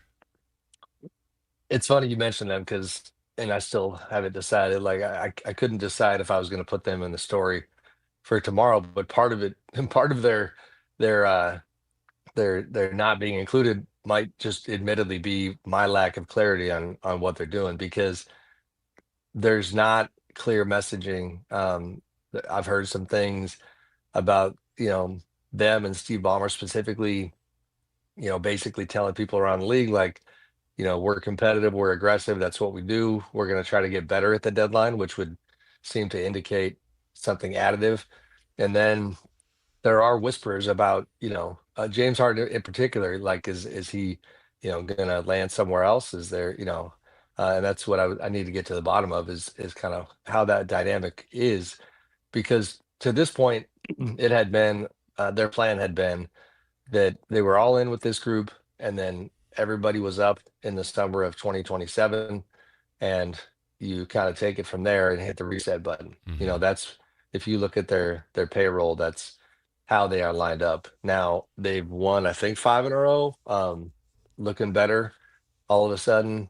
And, I thought it was fascinating that I think it was Kawhi was talking the other day about how Ty Lue, their coach, had given them a speech about, like, it sounds obvious, but it seems effective. Like, basically forget about what happened at this point. Our season starts today. And they seem to have found a way to have that mentality. But they've got the All-Star game coming in their building in mid-February. So you talk about pressure. I think there is pressure amidst the Kawhi Leonard investigation and that scandal and the gambling stuff that even has kind of tentacles in their space. Winning games is a good thing for them, but I don't know what they're going to do with their roster right now. Word looks like good news, or it could have potentially been really bad news. Everybody was a little nervous last night, Sam, when Nikola Jokic went down in Miami. It didn't look good at the time. He looked very concerned. They sounded concerned afterwards. Sounds like a hyperextension, still an injury, but not as what could have been. That would have changed the landscape of a lot of things in the Western Conference. It would have, yeah. I was watching that Nuggets game, and it's funny because these injuries are happening every day. Man. But Joker never gets hurt. Yeah. And so seeing him hobble off the floor, it's funny, even from a media news standpoint. I don't jump on every injury in terms of from a reporting standpoint. Like, I even thought about Giannis. Like, he went down with a calf injury earlier this season.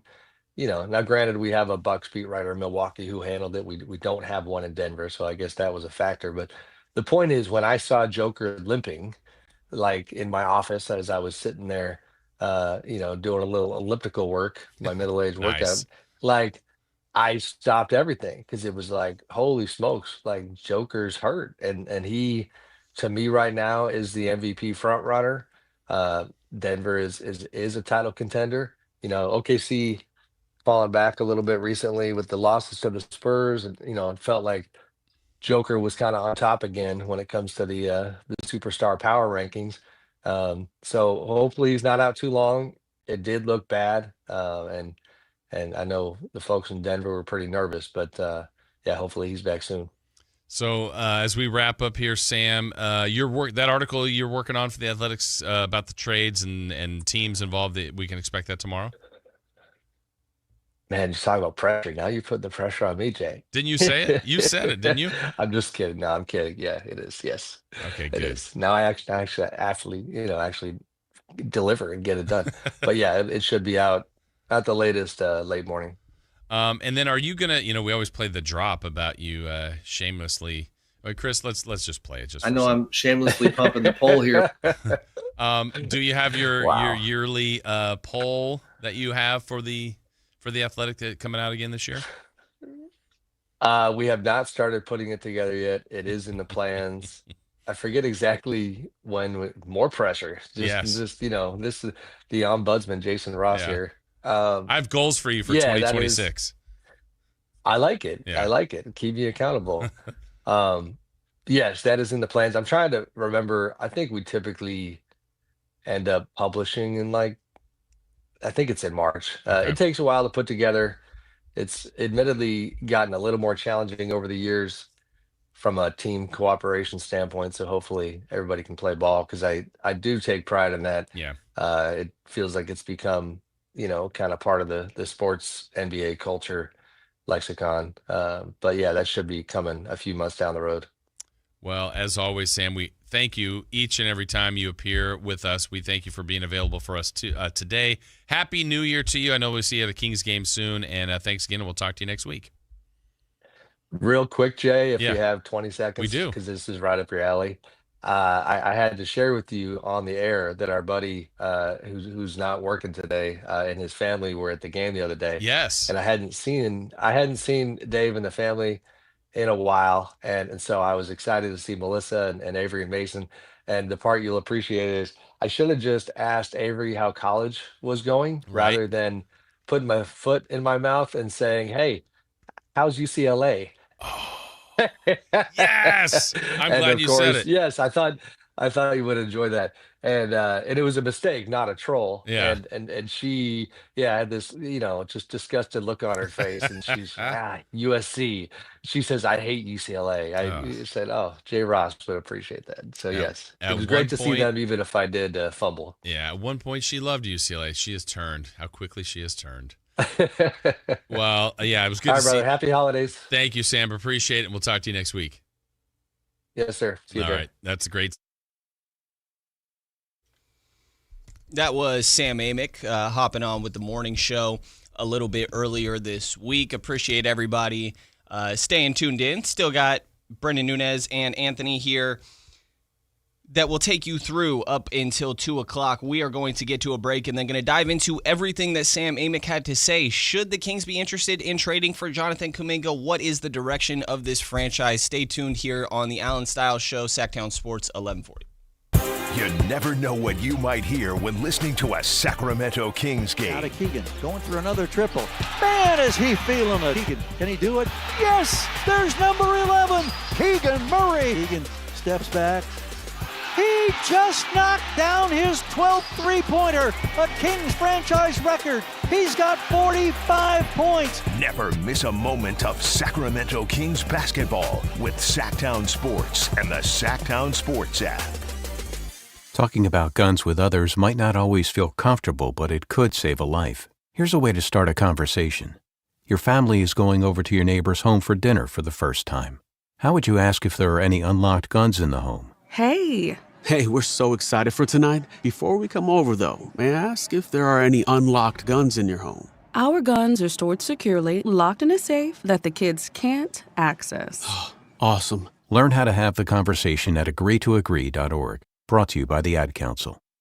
Wesley Financial Group is not a law firm. I'm Chuck McDowell, founder of Wesley Financial Group. Did you buy a timeshare because they told you it was a great investment? That's a lie. Most timeshares can be bought online for $1. To find out what your timeshare is worth and to cancel it, call us today and we'll send you our timeshare exit kit free with all your options for cancellation. Call Wesley for your free exit info guide. 800-949-1441. That's 800-949-1441. Coach Christie here letting you know the year-end sell-a-thon is on at Folsom Lake Ford. And with your approved credit, get 0% financing plus 0 down, plus no payments for 90 days on select new Fords. Hurry to Folsom Lake Ford today. Interest accrues from date of purchase.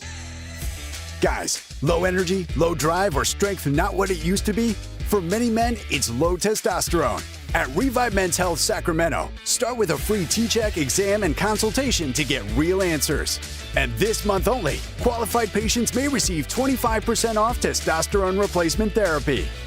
Call 916-619-3000 or visit ReviveMen'sHealth.com. Terms apply. Must medically qualify.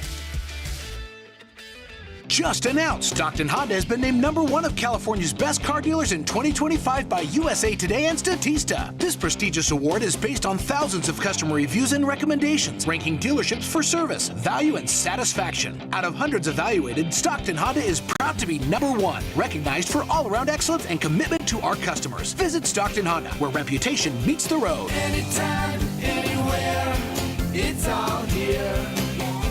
StocktonHonda.com.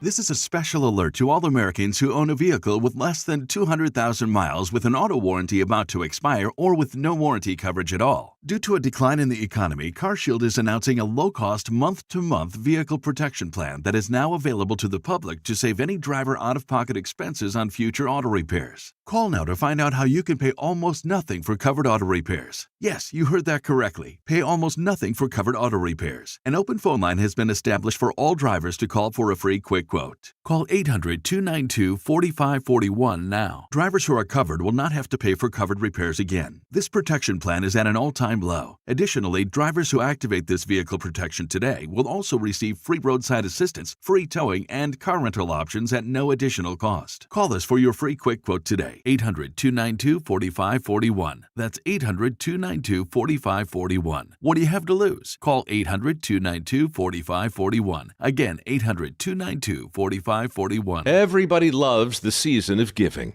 but now the season of paying for it is upon us. That not-so-wonderful time of the year when millions of Americans open their credit card statements, stare in horror at the balance, and resolve then and there to find new ways to save money. If you're among those Americans, why not start by cutting your wireless bill in half right now with Pure Talk's Saver Plan? It's easy. You'll get unlimited talk, text, and 3 gigs of high-speed data on a super-fast, nationwide 5G network for just $20 a month. Just dial pound 250, say Mike Rowe, and you'll save an additional 50% off your first month. Ho, ho, ho! And if you're active or former military or a first responder, you'll save an additional 20% every single month. That's pound 250. Say Mike Rowe for the gift that keeps on saving from America's wireless company. Pure Talk.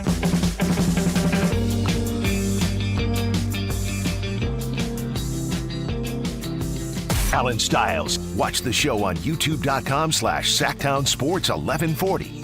Or listen on the Sactown Sports app.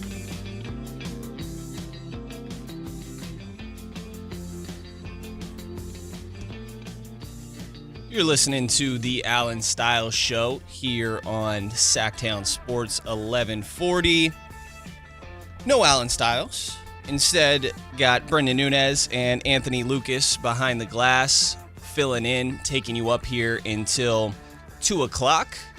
You just heard from Sam Amick, who joined the morning show earlier this week. The Athletics' Sam Amick, one of my favorite guys that covered the NBA as a whole. Spends a lot of time around Sacramento as well. See him out there at Kings games all the time and does great work, obviously. Talked a lot about just trying to make sense of the current state of the Kings and that how much the messaging has shifted. And you hear he used the example of after the Lakers game where the Kings got beat pretty handily. As somebody that was in the building, like Lucas throwing passes, no-look passes over his shoulder behind his head and throwing his hands in the air, huge smile on his face. LeBron's doing baseline reverse windmill dunks and doing the thing where he just looks down at the ball and then shoots it. And they were putting on a show. It felt like the Lake Show a little bit. It felt like they were kind of clowning on the Kings. And after the game, Doug's messaging is a little bit different, right? You might remember I believe it was the Memphis game earlier in the year, the 41-point loss, and unfortunately it may have been a different blowout loss to the Minnesota Timberwolves. There's about 3 just atrocious losses from the Kings this year, or actually even the Atlanta Hawks. There was a horrible Atlanta Hawks game early in the year. But Doug came out after one of those games and just totally laid into his team. And it felt like the first 10, 15 games where they think that they're going to go in a different direction than how reality ends up playing out, that Doug was getting fed up, and you could feel it and hear it in these post-game press conferences of, we're not going to live like this, essentially, and this can't keep happening. And the tone has shifted. After that 41-point game, or the 41-point loss to the Clippers, don't get me wrong, Doug wasn't happy. Doug was sitting there and talking about, I asked him, effort was a big thing after the Lakers game where they got beat. I asked him before the Clippers won. I'm like, hey, Doug, what do you want to see different from this game compared to your last one in LA? And he's like, the effort. They got beat by 41. I don't think the effort was quite there. And Doug talked about it a little bit after the game and asked him at one point, hey, is effort something you can coach? Knowing the answer for what it's worth, but, it's good to hear it out there. And he's like, if it needs to be, then you're on the wrong team. And now that, still frustration from Doug. But then you also hear questions about, hey, Nick Clifford had a career high, 18 points, take it for what you will. And again, in a total blowout loss. Or Maxime Reynaud and the development we've seen from him. Like, I think that we have seen a lot of a pivot. And really ever since Keegan Murray returned from injury. And to me, the moment is when DeMar DeRozan came out and said, this is Keegan Murray's team. It felt like there was a shift from the messaging we heard from a lot of the organization. That's where Doug, not long after, is reflecting on early in the year. And he's like, man, it's hard when you're missing your best player. I'm like, oh, Keegan's the best player now, huh? Okay, that's interesting. And I think that is the right way to go about it. But that wasn't always the case early in the year. And I think that you're hearing that pivot a little bit, which makes you wonder. The other thing that J. Ross and Amick talked about in that interview a little bit of, well, what now? What do you do with the current players on the roster? And to what Sam had mentioned in there, and direct quote, is that as I totally lost it here, quote, they're one of only a few known sellers at this point, being the Kings. There's not really another clear-cut team like the Kings who you can call and talk about anyone on their roster. They're important in that regard because these buyers are coming. Now, that certainly speaks to the state of the roster and also the fact that these other teams, Indiana, worst record. New Orleans, only other record worse than the Kings. Washington, flirting right around there. Brooklyn, Charlotte. These are young teams. Like, this is why they're not having fire sales, is because they have young talent, right? Igor Demin. I'm so bad with a lot of these guys' names, to be honest, that I don't watch consistently because I'm not always tuned into the broadcast. I'm a big, throw on some lo-fi or music in the background while I'm watching these games. But a lot of young dudes that I really struggle to pronounce their names on Brooklyn. Or Washington. I got Bilal Coulibaly. I love a lot of the Washington guys. I don't think that they're far from being good. At least good's a loose term. Yeah. Good relative to what we have seen, right? Taking a Portland level jump, for example. And I think Portland will continue to be on the up and up. But for the Kings, it's clear why they are the team that is full on fire sale, right? And Sam wrote in an article in The Athletic something similar to what I just said about the Kings, that, quote, just leading up to a little bit, quote, whether the respective GMs like it or not, the teams analyzed below are currently facing the latter challenge. Yet, as often is the case, there may be more buyers than sellers. The Sacramento Kings are known to be open for business, with accomplished players like Zach LaVine, DeMar DeRozan, Domantas Sabonis, and Malik Monk all up for discussion. Still, each come with a sizable contract that is deterring potential suitors. The much cheaper Keon Ellis is known to be a hot commodity, end quote. This is where it gets weird, is that just because I'm having a yard sale doesn't mean that people want to buy what is in my yard. And that was such a... It works. Yeah, it works. It works. We know what you mean. I don't think Allen would be proud of me for that one. But I think that it takes somebody to actually want this to be the case, right?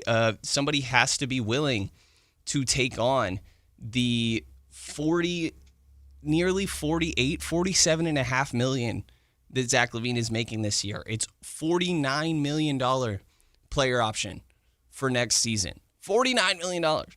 Domantas Sabonis, $42 million this year, $45 million next year, and $48.5 million in 2027-28. DeMar DeRozan, I think part of the reason that he's going to be one of the more tradable guys in all of this is that he's making $24.75 million in this year. Next year, making $25 million, almost 26, and I believe it's about $10 million of that is guaranteed.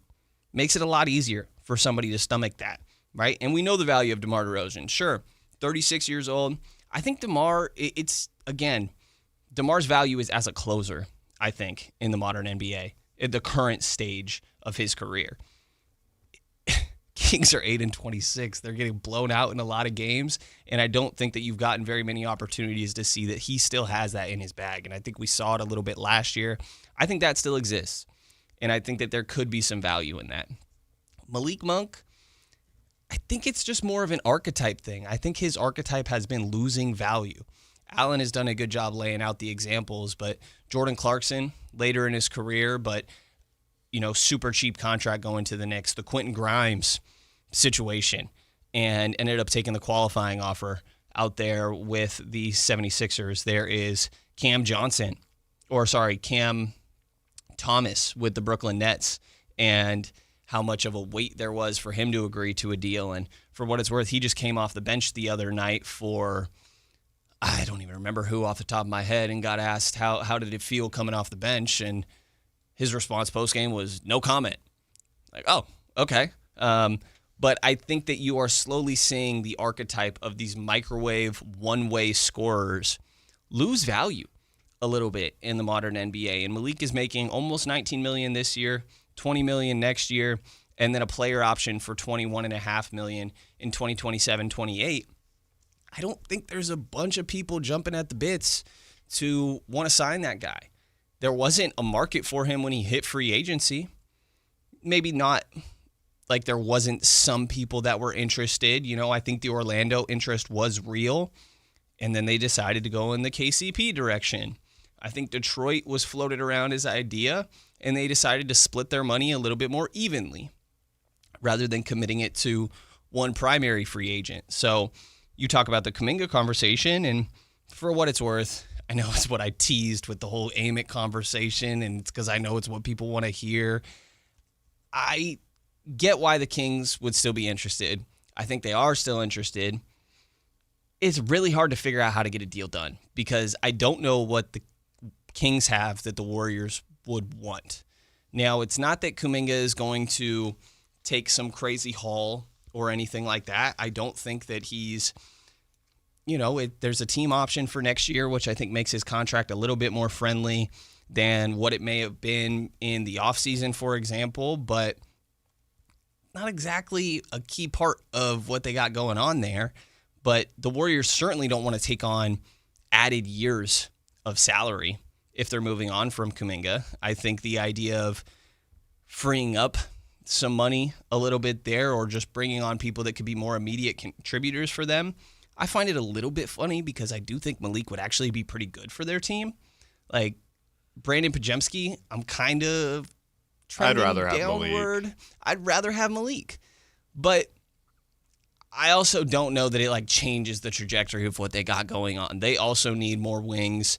They kind of need like an Andrew Wiggins again, and more guys like that. Funnily enough, they need the players that the Kings need a little bit and are desperately lacking. So getting rid of one of those wings, it's a weird scenario where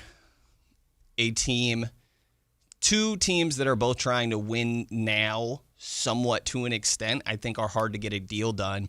And while the Kings aren't trying to win now, they have a roster that's built as if they are.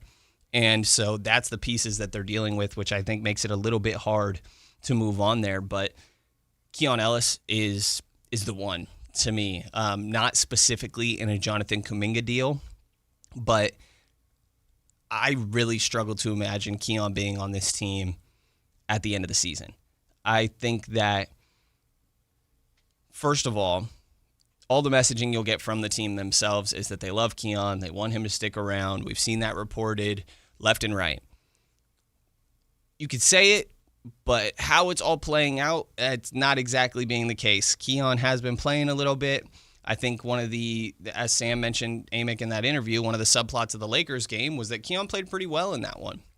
And that, there is moments where you're like, hey, this is why he should be playing, and where all the confusion comes from the fan base of why he's not. And it's not just the fan base. You see Keith Smith posting after some of these games, after that Lakers game, like, hey, Keon played tonight and he was pretty good.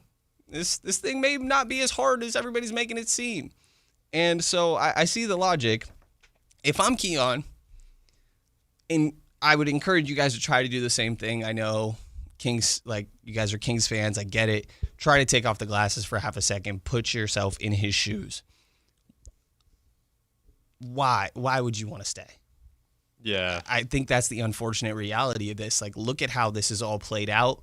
You're saying one thing, and then you're treating me a different way. And it's like, you want me to be consistent, but what is my role? Like, there's so much value that players get that I think is overlooked a lot by a lot of people, of just knowing consistently, hey, I'm going to play this stretch pretty much every single night.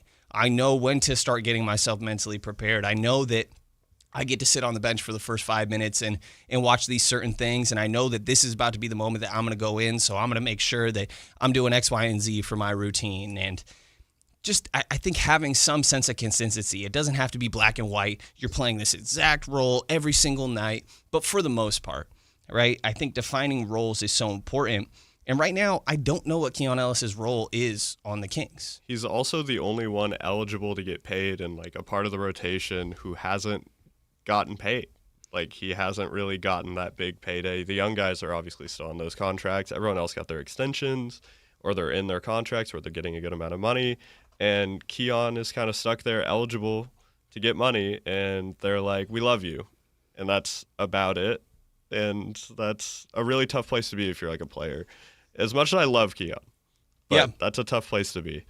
I agree. And I think that he's also a player that I remember when he first got to Sacramento, undrafted, the first California Classic that he was at, and I was talking to him not long after, I think like his first game for the Summer League team, and I had thought that he fell in the draft partially because he was listed taller than he was. At Alabama, he was listed taller than he actually measured in. And I asked him, I'm like, hey, do you think that contributed to you falling at all? And he's like, no, I don't think it had anything to do with that. I think it was more the NBA Combine games and that I didn't play very well there. But he was like, but everybody's just trying to get theirs out there. And, like, I don't think that style is very conducive to my game. Kings kind of play like an NBA Combine team sometimes. Like, everybody's trying to get theirs. We mentioned the touches. There's only one ball, and everybody trying to get theirs. Like, I think for Keon to be the best version of himself as a player, it's on a team. Like, how good would he be with a Luka, with a Jokic, And there's a lot of guys you could say that about, sure, but, like, for example, that's not a DeMar fit, But, like, I think Keon's really good with that on an Orlando, on a Detroit with a Cade Cunningham. Like, I think there's a lot of places. You could even go New York a little bit. I don't know how you feel about that, Anthony, but, like, I think that there are different scenarios that would be more conducive to getting the best version out of Keon Ellis. I think Keon fits on any playoff team. Like, anyone with the primary ball handlers already figured out, they know they're getting Keon not as that. He can run the floor. He can shoot threes. He's going to guard not the best player, but, like, he could. If he has to switch, that works. And that's what most playoff contenders want right now. He fits almost anywhere, which is probably why his price is going to go up, which is nice. But it just would suck to see him anywhere else. He's one of the few times I'm like, Keon's there. Stop throwing alley-oops. Stop doing that. Yeah. But everything else is really nice to see. He does love to throw the alley-oops. The one, I think he tried to throw one to, I don't remember if it was Keegan or Malik yesterday, or maybe Neek. It was one of the guys. It was not close. Yeah. It was not close. The Kings have a history of some fun alley-oops, some others that you're just like, whoa, we're throwing an alley-oop to that guy, huh? Okay. Yeah. And Malik's not very good at it either. As good as he is with everything else, it's just whenever I hear, sitting in here, hearing G-Man, because I hear it before I see it on TV, alley-oop to, and then it's broken up. I'm like, of course it is. Stop doing that. Yeah. Unfortunately, typically how it's going to go.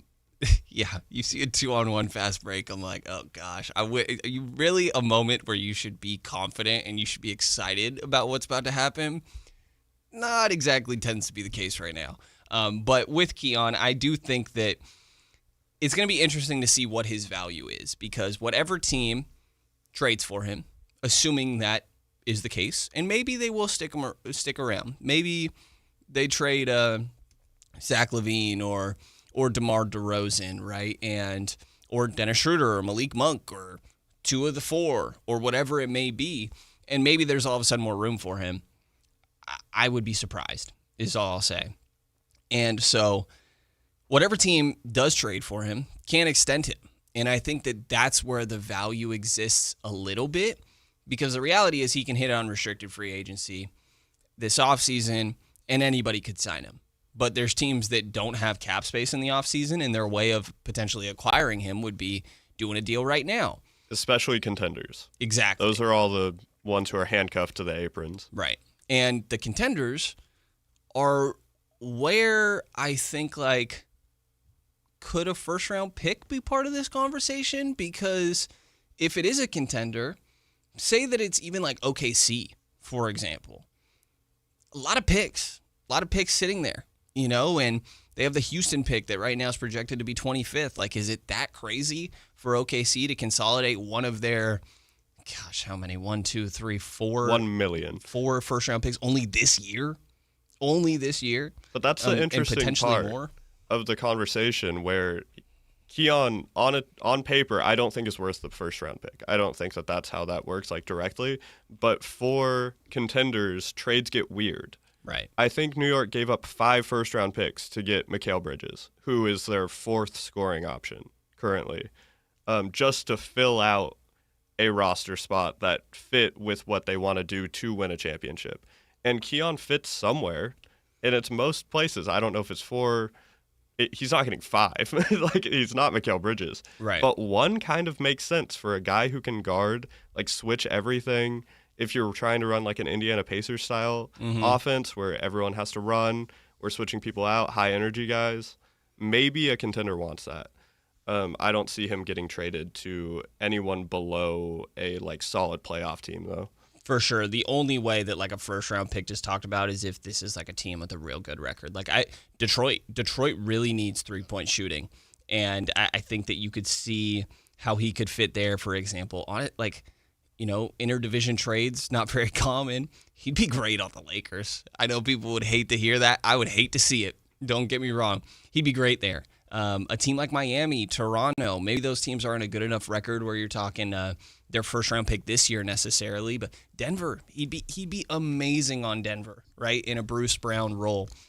But I think there's some sort of value there, and it's going to be interesting to see where the Kings can pivot a little bit and what they could potentially get for some of these players. And that's something I want to talk about a little bit with our guest that is going to be joining us here at noon. We got Matt George of the Locked On Kings podcast, host over there, that will be joining us on the other side. We're going to ask him what guys he thinks has the most trade value. I know he was just talking about DeMar DeRozan and some of these others. Does he want to see Russell Westbrook stick around? You should stick around here on Sactown Sports 1140 to hear what we have to say here on the Allen Stiles Show. The Sactown Sports 1140 newsletter right to your email. Get your latest on the Sacramento Kings, athletics, and Republic FC with the Sactown Sports 1140 newsletter. Visit SactownSports.com to join. This is the story of the one. As a safety manager at a manufacturing plant, he does everything he can to keep his coworkers safe. From finding ways to reduce risks to keeping safety supplies in stock. And for that, he relies on Grainger. Grainger offers a broad range of quality products and next-day delivery, so he can always play it safe. Call 1-800-GRAINGER, click Grainger.com, or just stop by. Grainger, for the ones who get it done.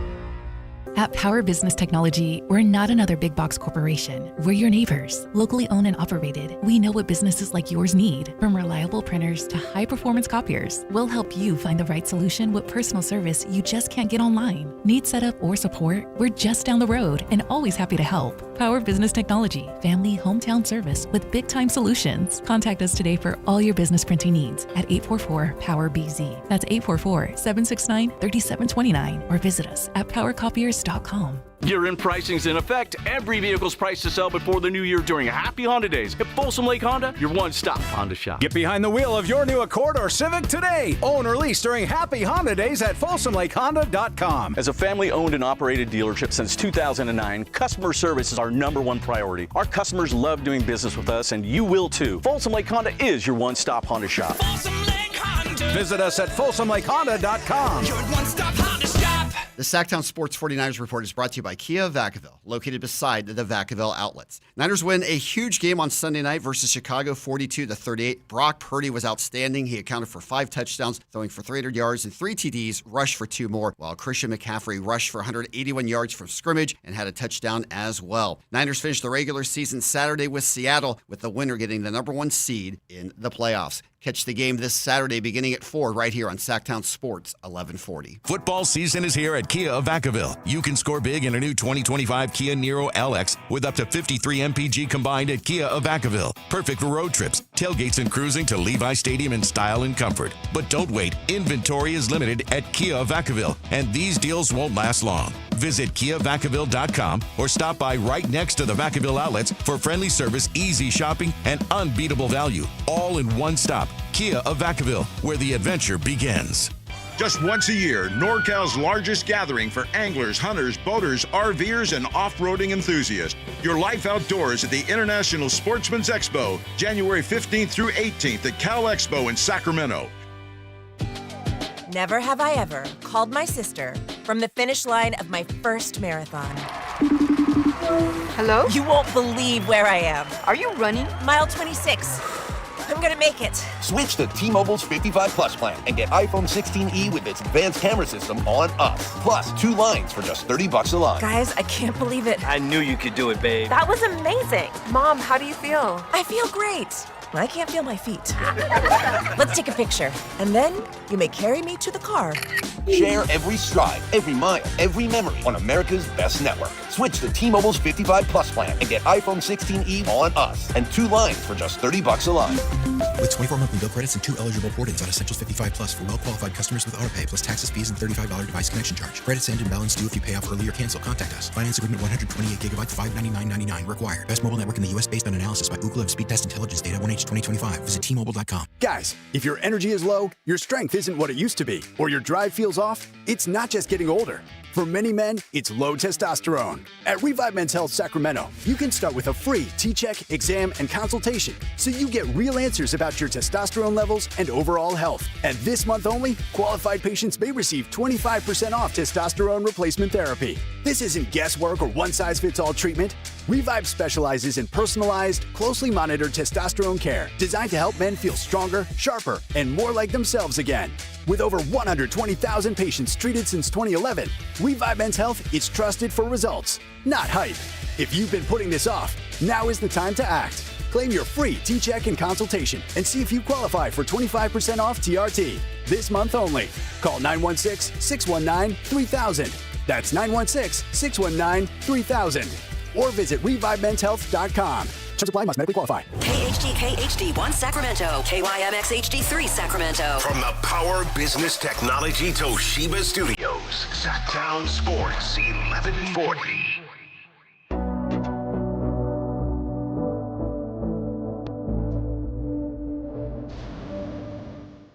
Live and local. It's Allen Stiles On Sactown Sports.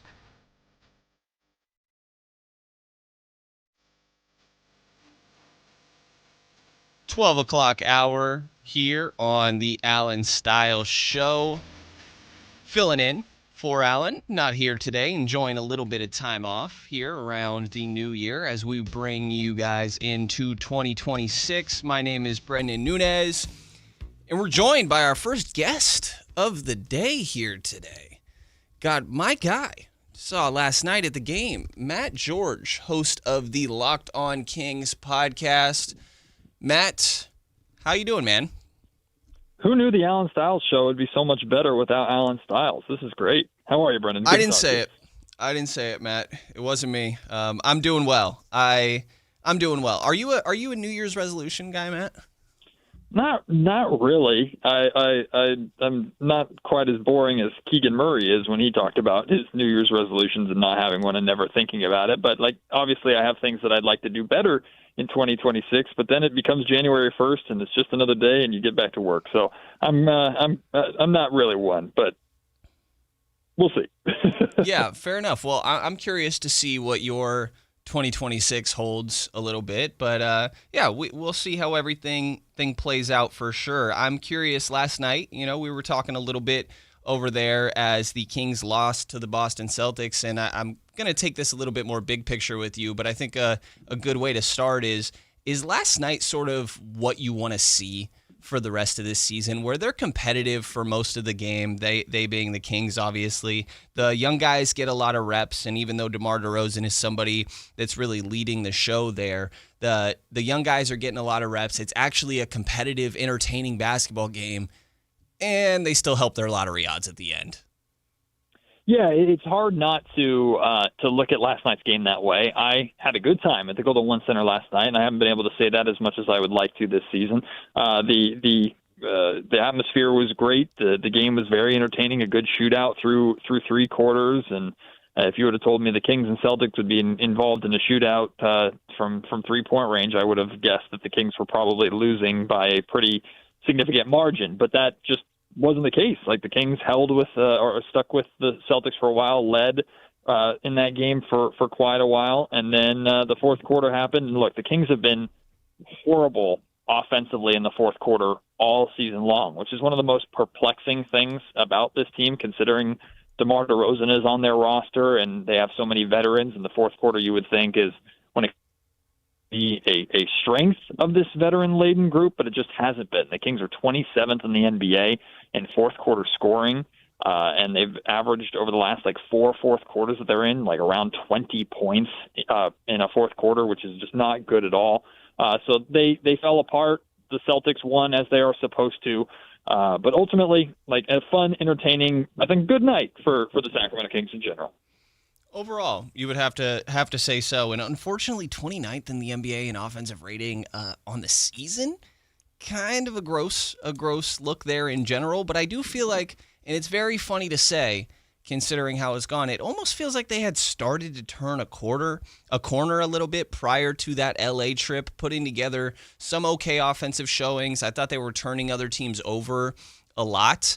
And obviously the young guys are very much playing into that, but last night a big game from DeMar DeRozan. I know that's somebody you focused on a lot on your latest Locked On Kings episode. How much do you think that having these veterans have solid games? Is it there any sort of showcasing going on? Is it, hey, guys already know what these players are, and what do you think of just the general value that some of these older players on Sacramento's roster may have?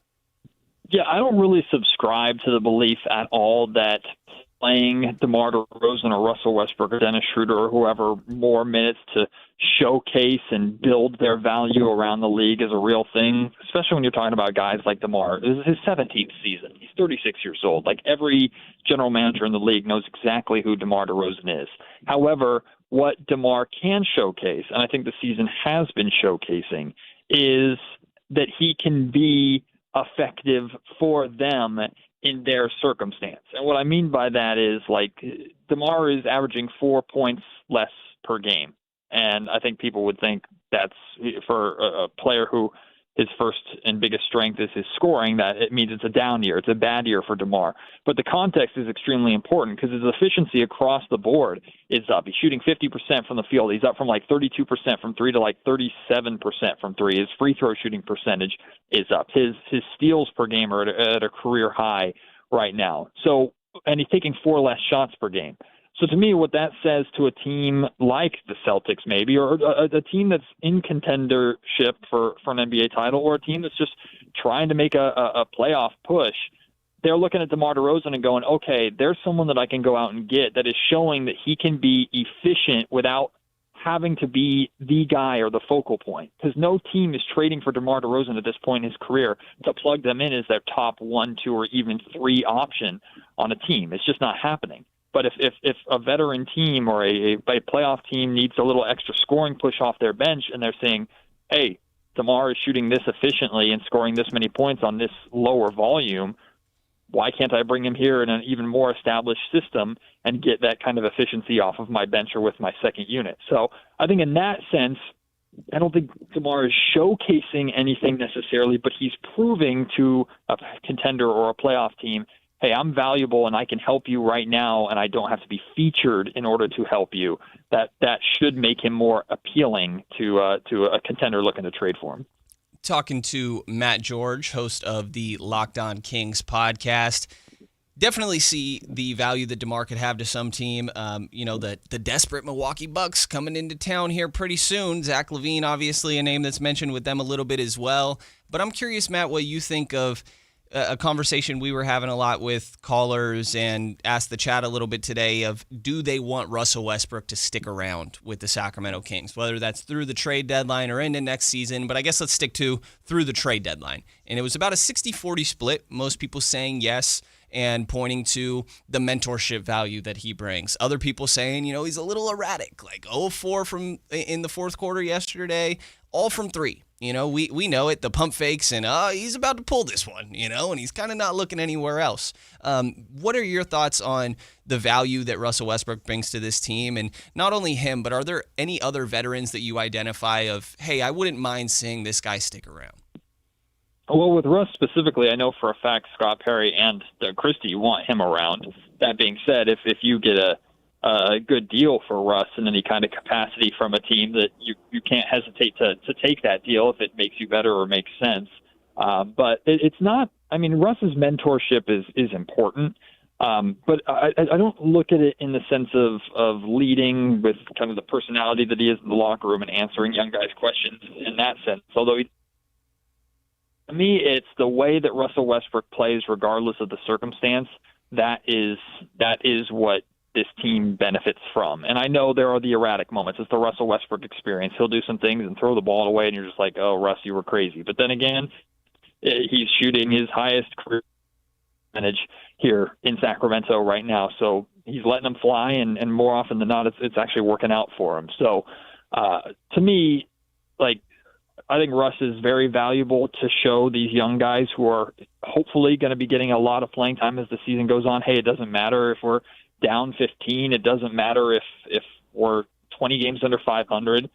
We're still going to play hard, and we're still going to approach this game with intensity. I think that's valuable to the Kings, and I know Doug Christie really relies upon that. So I think the Kings absolutely want him around after the trade deadline.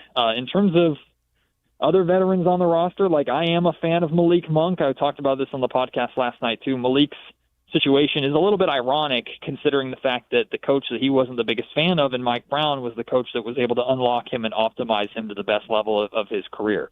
I mean, Malik's numbers have plummeted across the board, from scoring to shot volume to his assist numbers just falling off a cliff. And now he's basically getting DNPs, only played 6 minutes last night. So I think there's a lot of value still in Malik Monk. I like Malik Monk a lot, but I don't think the Sacramento Kings really value anymore or need or are looking for what Malik Monk brings to the table. So I would expect him to be gone. But he's one of those guys where if he was a King after the trade deadline, I certainly wouldn't be too bothered by it.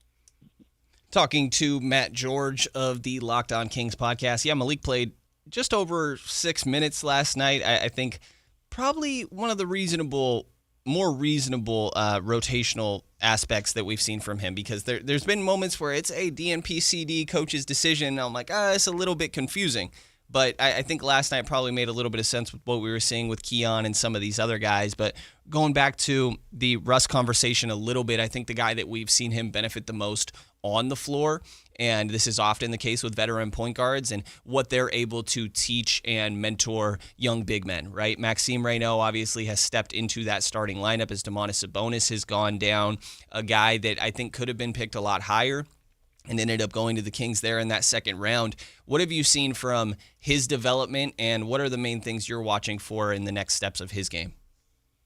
Yeah, there's no doubt that Max has benefited from playing with Russ. I mean, the two of them have established a pretty good back and forth. But what I've been pleased to see is recently Max has been playing really well when getting time with Dennis Schroeder running the point, and he's shown a good two-man game with Schroeder. Now, Schroeder is another veteran point guard who knows how to get his bigs the ball and play in the pick and roll. So, of course, we got to give Dennis that kind of credit. But what that proves to me is that Max is becoming very comfortable in the pick and roll with anybody and knowing where he's supposed to be and how he's supposed to roll and where he likes the ball and where he wants the ball. His touch around the rim has been a lot better than I expected. That post hook looks automatic right now, and for a 7'1" guy with the wingspan that he has, that post hook is basically unguardable if he can get that off consistently.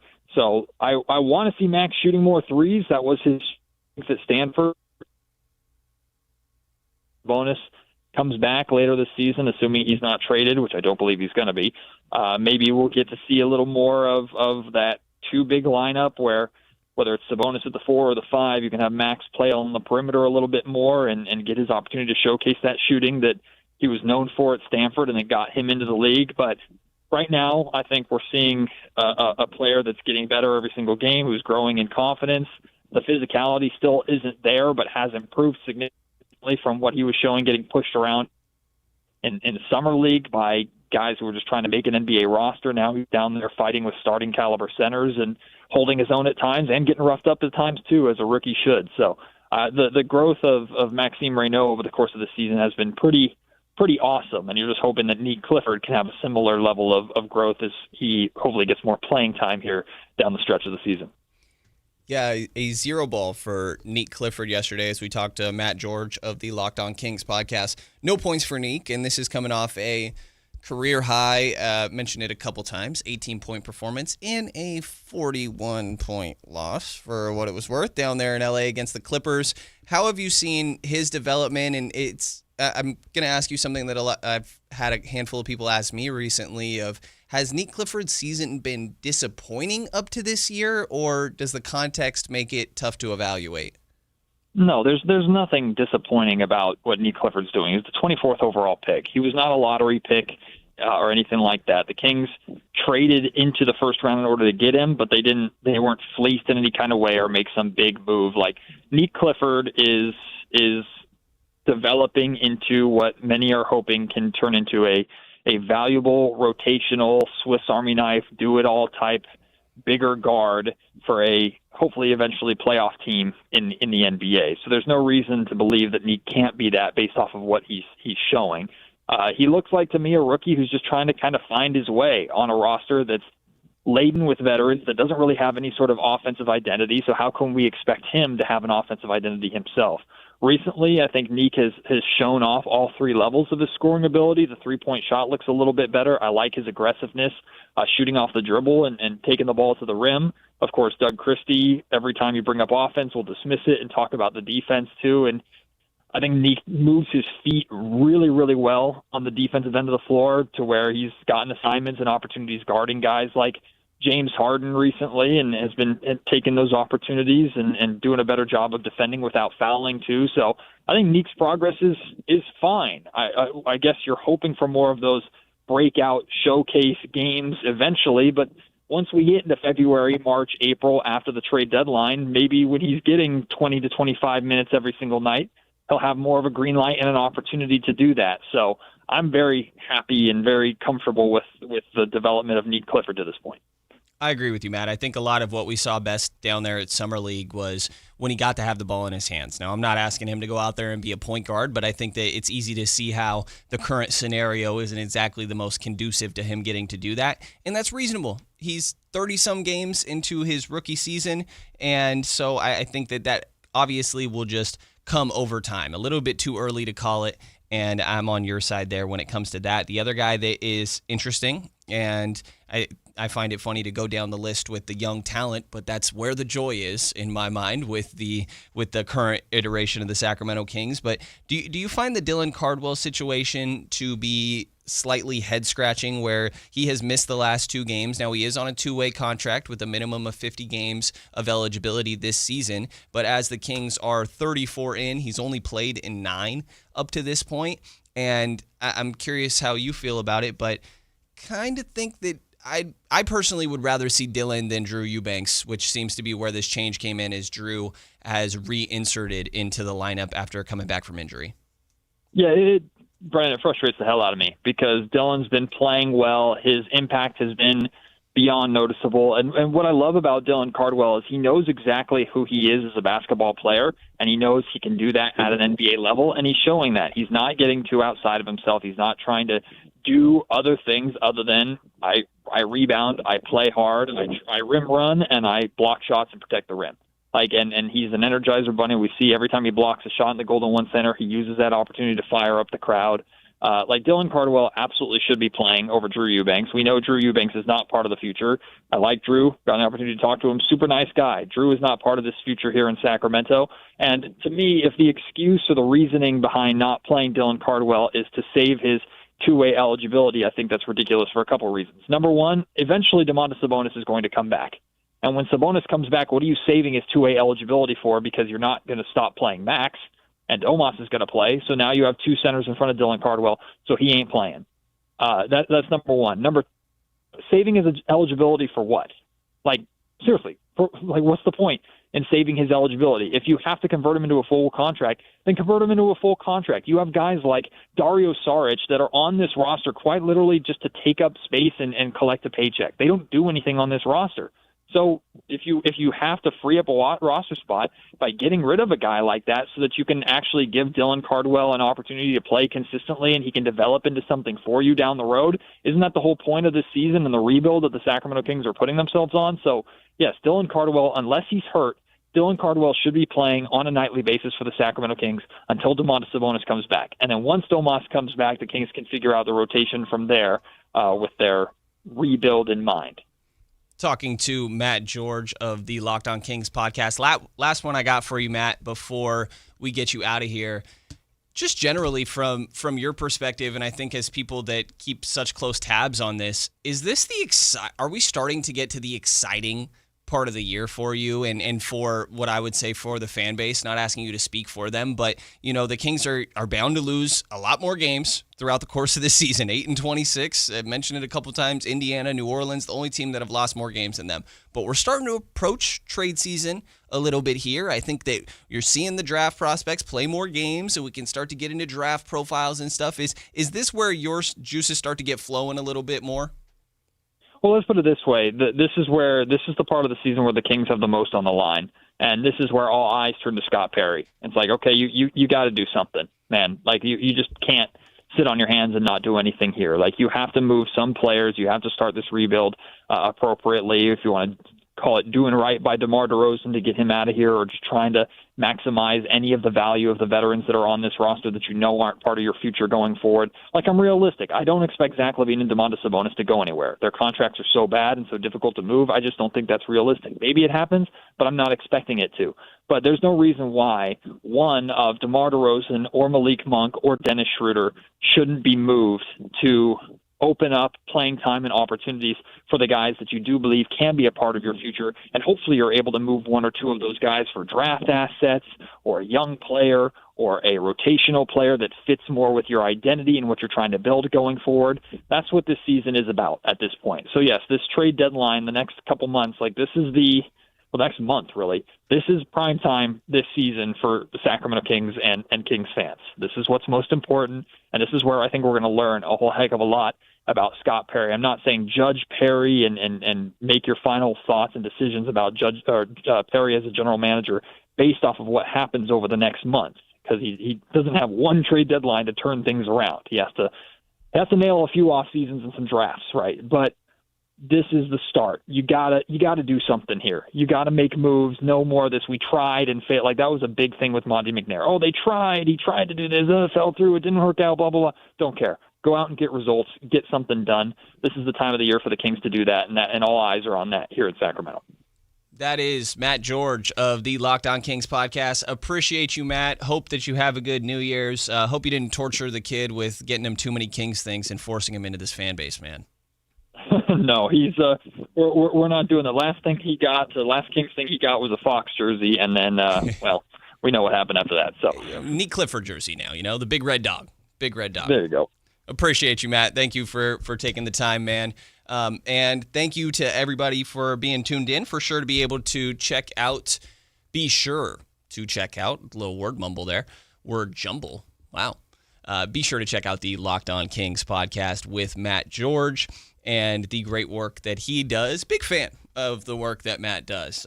Definitely good friends with him, and yeah, always like to keep track of what he's got going on. I think an interesting aspect of all that, I know we kind of went down the line with what the young players have been providing to this team, but I think that is really what we're watching for at this point. I'm fully on Matt's side with the Dylan Cardwell experience. I don't mean to be rude to Drew Eubanks. I don't see the point. The Shaq of Troutdale.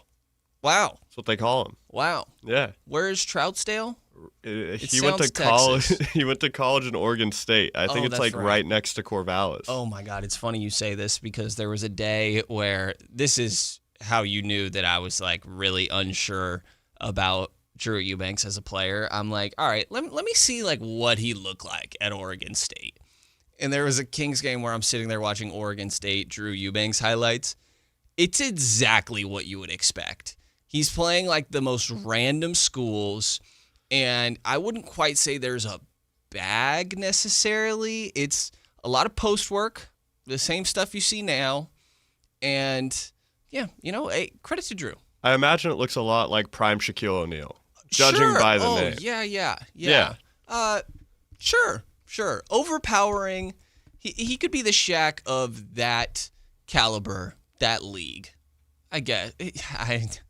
Shaq is a kind term, but, I'll go with the bit. I'll go with the bit a little bit there. The other thing I thought, Matt, that really pointed out there at the end that is key here is that this is going to take some time. And nobody wants to hear that. I get it. It's going to be a process. There's only so much you can do about it. And if you're on the side where you think that, well, why does this have to be? Like, this could be a quick turnaround. Personally, I think that logic is part of the problem. And I think that's how they've gotten to this place in the first I think that's how they've gotten to where they're at now in the first place. And going to dive into that a little bit more here on the other side, but there's a lot of teams that you could look at and you're like, I think I'd rather be in this scenario. And it's going to sound crazy, but like I'd rather be the Washington Wizards than the Sacramento Kings when we're looking at the future. And I will explain why here on the other side. You're listening to Brenden Nunes here filling in for Allen Stiles on Sactown Sports 1140. The Drive Guys, weekdays 2 p.m. to 6 p.m. on Sactown Sports 1140.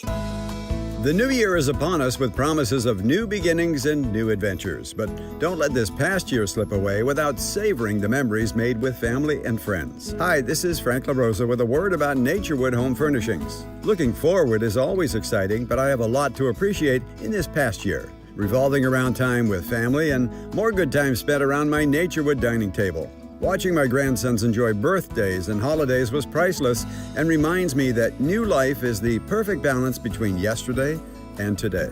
Greet the new year with a visit to Naturewood Home Furnishings during their annual New Year's sale going on now, including all the fine furniture and accessories in every department. How about a new style for the new year? Find that perfect piece of furniture that's new today and filled with future memories for tomorrow. The memories you make with your family will stay with you forever. Naturewood Home Furnishings off Highway 50 at Hazel. Look for the water wheel. Sactown sports fans, when the final buzzer sounds, the real action is just getting started. If you live for big moments, big crowds, and unforgettable nights, you'll find them all right here on the Sactown Sports live events calendar. Get ready to laugh until it hurts with Daniel Tosh, live January 24th at the venue at Thunder Valley Casino Resort. Then turn the volume all the way up with Ernest, bringing high energy country to Ace of Spades January 31st. Slow it down and vibe out when Jodeci delivers the classics live February 15th at Hard Rock Live Sacramento. Experience iconic sounds and the smooth style of Chris Isaac February 28th at Hard Rock Live Sacramento. And rock legends Jefferson Starship take the stage March 15th at Hard Rock Live Sacramento. Comedy, concerts, legendary performances. Find every show, every day, and plan your next big night out with the Sactown Sports live events calendar. Play hard, rock harder, only on Sactown Sports. At InShape, there's a place for every kind of mover. The Sometimer, the early riser, after-work grinder, the yogi, lifter, walker, runner, sauna seeker, recoverer. If you walk, lift, stretch, or sweat, you belong. Start the year strong and join today at InShape.com. Coach Christie here letting you know the year-end sell-a-thon is on at Folsom Lake Ford, and with your approved credit, get 0% financing plus 0 down, plus no payments for 90 days on select new Fords. Hurry to Folsom Lake Ford today. Interest accrues from date of purchase. Hello, Sacramento. I'm Emran Pilati, owner of True Sports Cards and Collectible Store here in Rockland, California, and the host of the True Sports Cards Show that airs right here on Sactown Sports 1140 every Saturday from 10 to 11 a.m., where we discuss the latest trends, hottest products, and deliver exclusive interviews with other industry leaders. And don't forget to visit our shop, True Sports Cards, at 6661 Stanford Ranch Road in Rockland and see what we have for all your sports card and memorabilia needs.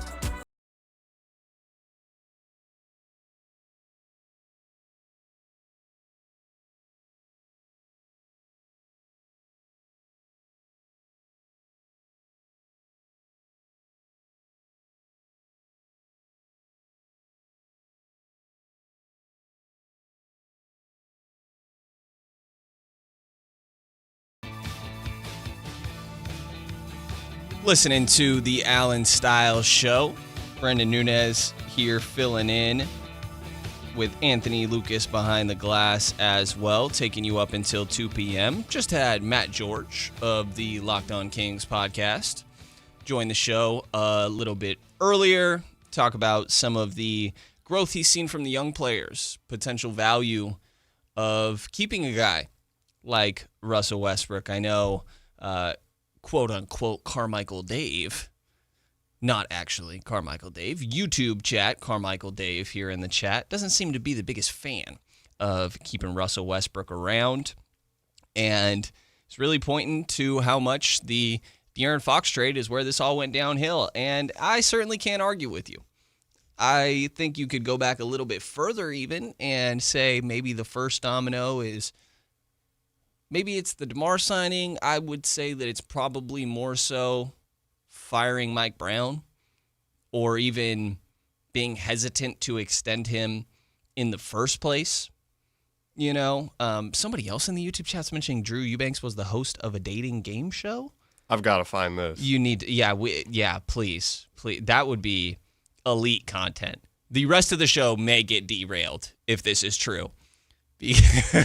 I would absolutely love to see that. It would have to show it to Drew at one of these upcoming games. That would be absolutely hilarious. Oh, it's a different Drew. It's Bob Eubanks. It was the newlywed game. Okay. Okay. Maybe this isn't what the chatter was talking about, but I got really excited. Oh, I'm going to keep looking. What looking. you're saying. Yeah, I think it's just a different guy. Yeah, I think we're leaning into a bit here. Yeah. For sure. I got so excited. Dude, me too. That would have been so good. Let's make it happen. We should. Kings can do it. Who would be I love this now. Which King would you most want to see host a game show? Maybe let's do like a top 3. Yeah. I think Max would be like okay. He'd get really into it. And I feel like he'd participate a little bit. Like he'd get mad if someone answered wrong. Mm-hmm. I feel like Malik. Malik has would be to so fun. Malik would just be like, dude, what are you doing? Yeah. Like, why are you doing that? And then Keegan off to the side. And it's like, let's go check in with Keegan. What does he have to say? And it's like, nothing. Nothing. Just deadpan, no reaction. Like, I don't know. They could be good together. Yeah. Like, and then we move on. Are they happy? Okay. Do they want to? Yeah. Do they want to? It'd be great. That'd be great. I think that'd be great content. And if Westbrook's the host, that's how you're getting the most views. If we're, taking the business standpoint of all this, Westbrook is the way to go about it. With Westbrook fan 45 in the chat saying W Westbrook after every time he does something. Exactly. Yeah. The what is it? Russ FC, which sure. Love him. Sure. Love him. I think it's cool that he has that big of a fan base. I was talking about it with, I forget who yesterday, but one of the other reporters, that how many players are really like that? Like it would be LeBron, KD, and probably Russ, right? Like if there was a guy, Steph, that's true, definitely Steph.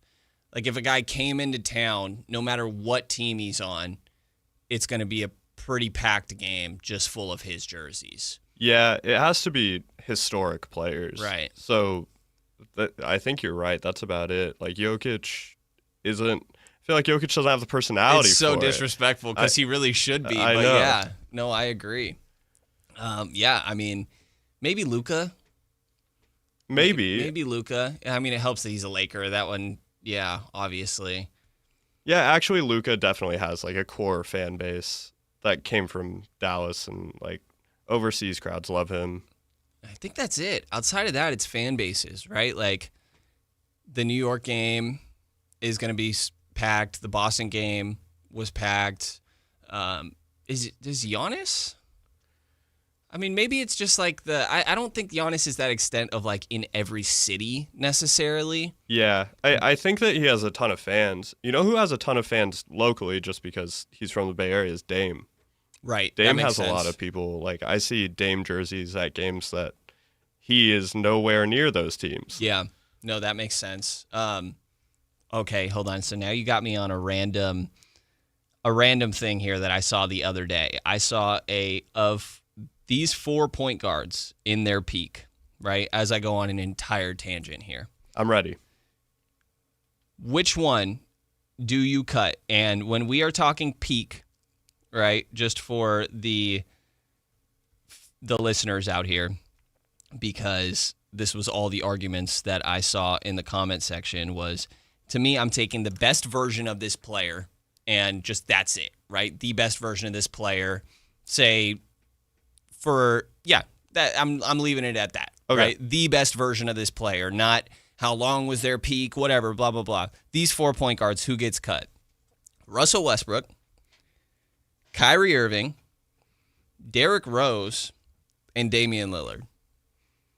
For me, it's between Rose and Lillard. Rose and Lillard? Yeah. Not Kyrie?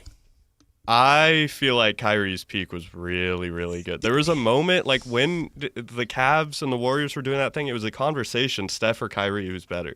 Which, like, it was always Steph. But the conversation is important. D-Rose MVP? D-Rose MVP, I guess. So can we agree that it's not Russ, though? Like, Russ is the one that's safe. Yeah, He's Russ probably is the absolutely most safe. there. I thought that you were going to put, like, Steph in there, and it was going to be, like, all these. Yeah, Russ is absolutely the best out of all of them, in my opinion. I would agree. I think that, and again, I'm like stealing this from something I saw. I don't even remember where I saw it, but a poll. And everybody agreed, like, all the comments, to the point of there being so many Russ fans, all the comments are like, notice who nobody is saying Russ. And it's true. Russ is the one that's safe, right? Russ, Kyrie, D-Rose, Dame. But his absolute peak was so good. Like, his criticism right now is totally valid, but, like, Russ's peak was so, so good. Yeah, it's absolutely ridiculous. And looking at the YouTube chat here a little bit, Derrick Rose is getting, somebody says, cut Westbrook.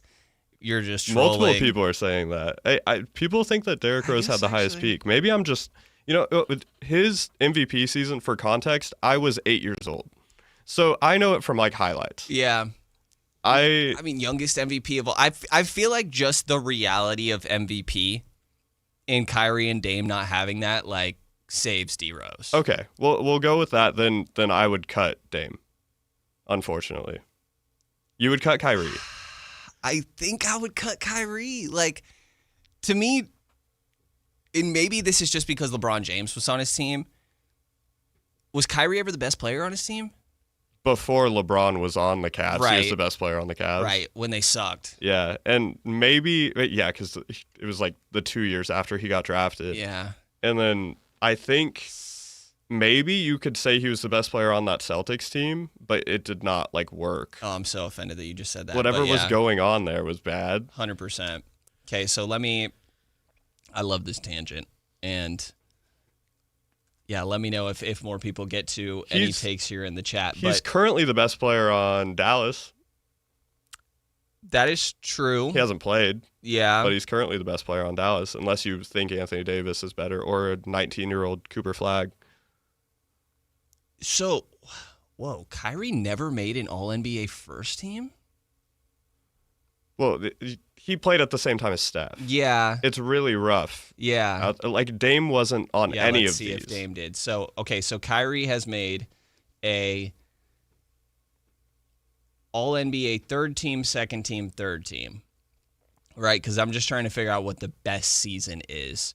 And there's this year, I mean, his first year in Brooklyn, well, it's only 20 games, so we got to throw that one out the window a little bit. It's tough. I mean, it might be that year they won the chip. And where he hits the shot, like that level of clutch, I guess, has to play into this. Such a good shot. It's stuck in my head. It's so good. It's so good. Yeah, someone in chat said it too. Game 7 finals game winner. Like, it wasn't exactly a game winner, but like it iced the game. That was the shot that everyone was like, oh, even in the arena, you can hear it. It's like, wow. Kyrie apparently has never been in MVP voting, which is crazy to me from Basketball Reference. Dame was 4th in MVP in 2017-18, All-NBA first team. 26.5 points. Yeah, I think there was a moment because the West was so stacked. I remember this in high school. Damian Lillard went from being the most underrated guard in the NBA to everyone acknowledging that he was super underrated, and then him becoming a little bit overrated after that, in my opinion. Yeah. And I think Kyrie just had such bad PR forever because he's kind of a little bit crazy in those things. So I think Kyrie just, I don't know. I'm still stuck on like if there's a conversation between you and Steph at any point, even though I think Steph outlasted. I guess it's because they played head to head, but like I feel like Dame gets the Steph comparisons a little bit. But he's always been a tier below in the playoffs. Remember that OKC series? Dame and Russ are like the beef, really. I forgot. I was at one of those games. I went up to Portland. I watched one of those games. Yeah, that's a sick one. It was good. Yeah. I completely that's the forgot one that about ends that. with the wave, and that ends all of OKC essentially. That's the end of Paul George there. Someone said Kyrie's peak was the best player in the world. Wow. I disagree entirely, but I like that there is someone who thinks that. I'm curious. Secure into Carter. Oh, is that Secure into Bagley? And we finally switched the name. Let's go. You're crazy for going to Devin Carter, by the way. When was he the best player in the world? What you're saying, going toe to toe with the Warriors? Dame was going toe to toe with the Warriors with CJ and Al-Farouq Aminu. Okay, this is even further off topic, but there's a moment in a playoff game where Al-Farouq Aminu untied a shoe with his teeth. Huh? It fell off his foot, and he couldn't get it back on because it was laced so tight. Because he got flat tires. So he literally brought it up and like untied it with his teeth. Okay. And I still have the picture on my phone. Nice. I'm imagining like crazy flexibility. No. So like once you're like, oh no, the shoe's in his hand, I'm like, okay, I see. Yeah. I see. Mo Harkless, legend Mo Harkless on that team. Kings legend Mo Harkless. When he mentions, some other guys that were on that roster. Yeah, I mean, I would probably vote Kyrie between it. And it's a really tough one, though. I mean, because like people are going to say like, oh, Kyrie's clutch gene. Dame has 2 walk-off playoff game winners. Portland ruined Dame's peak. If Dame was in Cleveland with Bron, they still win. It's probably the same. Like I think they could swap positions and like where they were at teams in their careers, and it's probably a pretty similar trajectory. If anything, now this is just going, talking about things a little bit larger than the specific on-court stuff. Like I think Dame is probably a better leader if you want like your number one of your team. 100%. I guess, again, the question for anybody just tuning in their prime, who do you cut?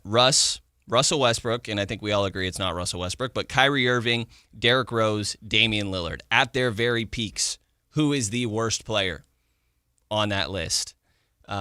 Everybody, whether you are on the chat side, if you want to call in, 916-339-1140. On the YouTube side, if you want to give us 4 more names and tell us, hey, all in their prime, who do you cut? I love these type of games, so feel free to let us know. Brenden Nunes filling in here, Anthony Lucas on the other side of the glass on the Allen Stiles Show, taking you up until 2 p.m. Stay tuned here on Sactown Sports, 1140. Domantas Sabonis plays here. He finds Sabonis, put the frosting on the cake, put the cherry on the sundae. Sabonis with a two-hand flush makes it 114-106. Sactown Sports is your proud home of the Sacramento Kings. Makita's built for the pros who show up early, who don't do shortcuts, only precise cuts. With tools built to last, job after job, year after year. Performance that pays off, because when the job calls for the best, you answer. And when you need the best, you call on Makita. Built to be the best. Available at the Home Depot. This new year, get started on your next success with University of Maryland Global Campus. Apply now and save with no application fee. Classes start January 7th. An accredited state university, UMGC offers online and hybrid classes while giving you a head start on 2026. Earn up to 90 credits toward a bachelor's for prior learning and experience, or transfer up to 12 credits toward a master's. Learn more at umgc.edu. Certified to operate in Virginia by Chev. Power Business Technology is proud to be a 100% independent, locally owned and managed Toshiba copier dealer. Local ownership cuts out the red tape, allowing ourselves to never be too busy to personally answer the call when our clients need us. Recognized for excellence in service execution, training, and customer service, we're proud to be named a Toshiba ProMasters Elite dealer since 2021. Contact us today for all of your business printing needs at 844-POWER-BZ. That's 844-769-3729, or visit us at powercopiers.com. If you're one of the millions of Americans behind on your taxes, if you're afraid to open your mail because IRS collection letters could be coming, listen carefully. The IRS is cracking down, taking paychecks, freezing bank accounts, revoking passports. That's a fact. But here's what most people don't know. There are official tax relief programs designed to help struggling taxpayers. Programs that could save you thousands if you qualify. No one knows these programs better than the experts at Optima Tax Relief. Optima's award-winning team will fight to protect your paycheck, your passport, and your property. Their tax attorneys and licensed tax professionals will work tirelessly to get you the best deal possible with the IRS. Every day, penalties and interest keep piling up, so don't wait. Call Optima now for a free consultation. Call 800-343-6460. 800-343-6460. 800-343-6460. Optima Tax Relief. Some restrictions apply. For complete details, please visit OptimaTaxRelief.com. The Sactown Sports 49ers report is brought to you by Kia of Vacaville, located beside the Vacaville outlets. Niners win a huge game on Sunday night versus Chicago, 42-38. Brock Purdy was outstanding. He accounted for 5 touchdowns, throwing for 300 yards and 3 TDs, rushed for 2 more, while Christian McCaffrey rushed for 181 yards from scrimmage and had a touchdown as well. Niners finished the regular season Saturday with Seattle, with the winner getting the number 1 seed in the playoffs. Catch the game this Saturday beginning at 4 right here on Sactown Sports 1140. Football season is here at Kia of Vacaville. You can score big in a new 2025 Kia Niro LX with up to 53 MPG combined at Kia of Vacaville. Perfect for road trips, tailgates, and cruising to Levi Stadium in style and comfort. But don't wait. Inventory is limited at Kia of Vacaville, and these deals won't last long. Visit KiaVacaville.com or stop by right next to the Vacaville outlets for friendly service, easy shopping, and unbeatable value. All in one stop. Kia of Vacaville, where the adventure begins. Guys, if your energy is low, your strength isn't what it used to be, or your drive feels off, it's not just getting older. For many men, it's low testosterone. At Revive Men's Health Sacramento, you can start with a free T-check, exam, and consultation so you get real answers about your testosterone levels and overall health. And this month only, qualified patients may receive 25% off testosterone replacement therapy. This isn't guesswork or one-size-fits-all treatment. Revive specializes in personalized, closely monitored testosterone care designed to help men feel stronger, sharper, and more like themselves again. With over 120,000 patients treated since 2011, Revive Men's Health is trusted for results, not hype. If you've been putting this off, now is the time to act. Claim your free T-check and consultation and see if you qualify for 25% off TRT. This month only. Call 916-619-3000. That's 916-619-3000. Or visit ReviveMen'sHealth.com. Terms apply, must medically qualify.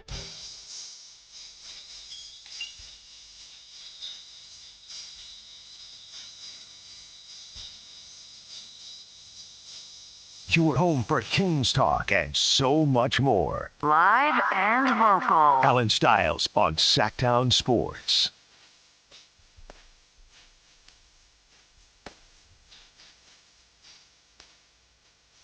listening to the Allen Stiles Show here on Sactown Sports. No Allen Stiles, but we're keeping up the same, well, similar. You know, it's hard to do the exact same energy as Allen Stiles if you guys tune in as often as I know you all do. I am Brenden Nunes, filling in here. We got Anthony Lucas behind the glass as well. We're just playing some fun games, kind of messing around. We got more Kings conversation coming up, don't you worry. We got Jake Gaden of CBS 13 joining us here at 1 o'clock to get his perspective on what guys he thinks should stick around, what potential value some of these Kings players may have. But we're just debating a little bit of who would you cut if everybody was in their prime? Something that I saw the other day, mentioned the conversation, and I think it just quickly overtook the segment. A lot of people interacting in the chat. Conversation was between Russell Westbrook, Kyrie Irving, Derrick Rose, Damian Lillard, all in their prime. Who would you cut? People saying Russell Westbrook, I'm not going to lie, I think you're crazy. I think that is the wrong answer. Anthony and I seem to be between Kyrie Irving and Dame Lillard. I think that you seem to be more Dame, right? Yeah, I mean, I had Dame and Derrick Rose. The issue is that, like, maybe I'm just not the guy to judge Derrick Rose because I feel like I watched so much more of these guys, and I was really young when D Rose was in his prime. Like, I know Derrick Rose is post-injury. Right, so peak Derrick Rose is 50-point Minnesota. Yeah, Derrick like, Rose. I'm like, wow, he was really good, guys. Yeah. Or like New York, like throwing lobs to Porzingis. This is crazy. That is crazy by you. But, you know, if we're putting D Rose in there, then I think it is between. It's definitely not Russ. I'm with you on that. Yeah. I think I am going Dame. I like Kyrie. Okay. In basketball. Yeah. I love all these guys.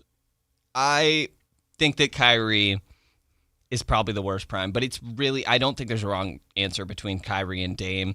I do think you're a little wild if you say D Rose. To me, it's just like MVP. You won an MVP, and I'm just kind of leaving it there. Like that year, youngest MVP in history, and yeah, to me, it's that. Carmichael Dave in the chat. Not really Carmichael Dave. I really got to figure out another nickname here for you or something, but keep saying Westbrook. It's not Westbrook, and you're not calling him actually Westbrook. And so that's how I know you're really hating here. We got a different nickname going on in here. I asked the chat a little bit, and by the way, somebody on the text line mentioned Westbrook was one of the best individual players ever. He'll get you into the playoffs, but a turnover machine, and that's no good. Kind of similar to Fox. Fox will get you there, but a turnover machine in the last 2-3 minutes of the game. That's Justin texting in. I think he's arguing that Westbrook deserves to stay there. Yeah, I one think of the best individual players ever, for sure. And I think that leads us into, I asked the YouTube chat here if anybody else had another grouping of 4 players that we could debate in their peak.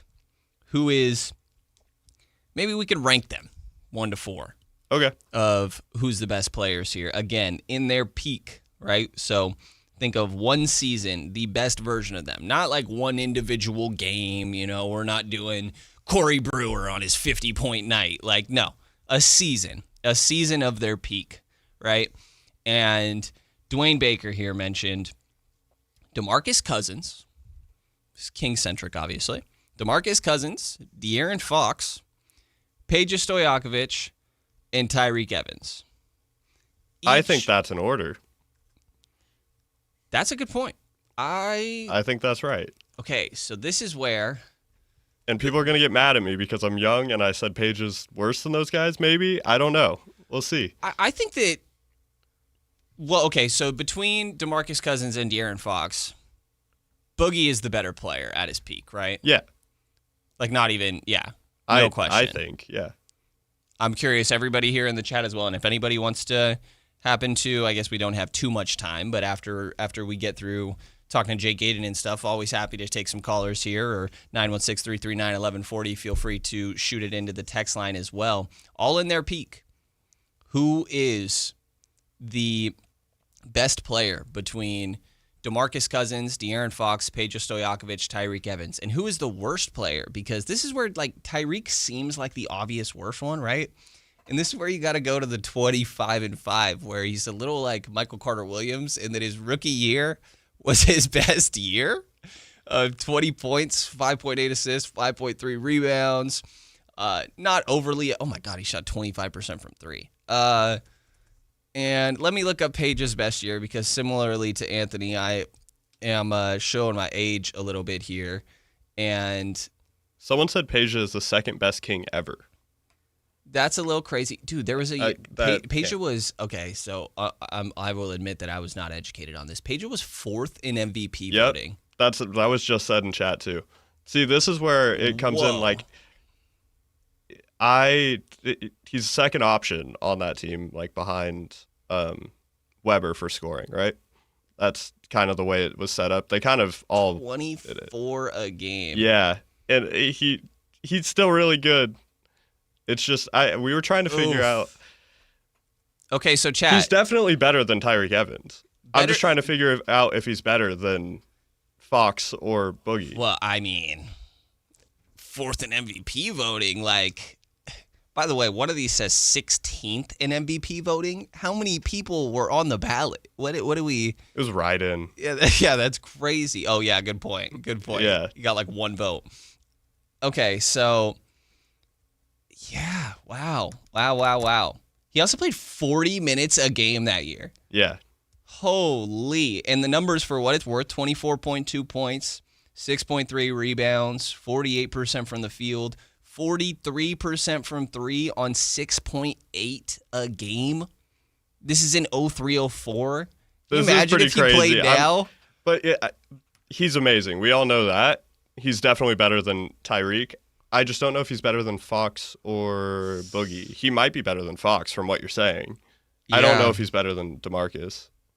So this team, as chat is educating us a little bit here, Chris Webber got hurt this year.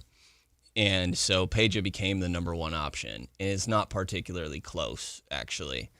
24 points. Mike Bibby was second at 18 points. And then you got Brad Miller. This is Brad Miller's all-star season. Wow. You know, I do, like, in hindsight, once it was said, I'm like, okay, I remember hearing about this. I can't claim that I remember watching much of this. That's crazy. So. Yeah, I knew this happened. So are we going him over Fox? I kind of need the listeners' help a little bit here, to be honest. Like, guys, is Peja better than, at his peak, that one season of Peja, is it better than any season that De'Aaron Fox had? I would say that De'Aaron Fox's best season is that BM team season. Yeah. Right? It's got to be. At 4th in MVP? Like, I think it's got to be. So if we went DeMarcus Cousins, though, and the thing is here is like, well, if the team was competitive, that's what goes in line with MVP votes, obviously. And so I think he's probably better than De'Aaron Fox. It's DeMarcus Cousins that's the interesting one, where Boogie has a year where he's second team All-NBA, 27 points, 11.5 rebounds. Best center in the NBA. 45% from the field. He shot 20 shots a game, 33% from three. I think I'd probably go Boogie, Peja, Fox, Tyreek. And actually, that's exactly what Dwayne says here. Yeah. I think I'm there too now. Yeah. Thanks, guys. Yeah. Appreciate everybody. A little education on Peja Stojakovic as we show our age a little bit here, but always glad to get educated. I will 100% be watching some Peja Stojakovic highlights in the middle of this break right now. But on the other side, we will be talking to Jake Gaydon of CBS 13 that will be joining us to talk a little bit about the state of the Sacramento Kings. So be sure to stay tuned in here on the Allen Stiles Show on Sactown Sports. On the move? Got somewhere to be? Take Sacramento Kings basketball with you. The Sactown Sports app will let you stay connected to your passion. Never miss a moment of Sacramento Kings basketball with the Sactown Sports app. This is the story of the one. As a safety manager at a manufacturing plant, he does everything he can to keep his coworkers safe. From finding ways to reduce risks to keeping safety supplies in stock. And for that, he relies on Grainger. Grainger offers a broad range of quality products and next-day delivery, so he can always play it safe. Call 1-800-GRAINGER, click Grainger.com, or just stop by. Grainger, for the ones who get it done. We've got more tackle. Grab deep discounts on a huge selection of fishing gear, apparel, and accessories at the Giant Fisherman's Warehouse booth. Your life outdoors at the International Sportsman's Expo, January 15th through 18th at Cal Expo in Sacramento. Talking about guns with others might not always feel comfortable, but it could save a life. Here's a way to start a conversation. Your family is going over to your neighbor's home for dinner for the first time. How would you ask if there are any unlocked guns in the home? Hey, we're so excited for tonight. Before we come over, though, may I ask if there are any unlocked guns in your home? Our guns are stored securely, locked in a safe that the kids can't access. Awesome. Learn how to have the conversation at agreetoagree.org. Brought to you by the Ad Council. The Lowe's Closeout event is here with the final savings of the season. Grab amazing deals on seasonal decor, tools, flooring, and more before they're gone. Plus, My Lowe's Rewards and My Lowe's Pro Rewards members get free standard shipping.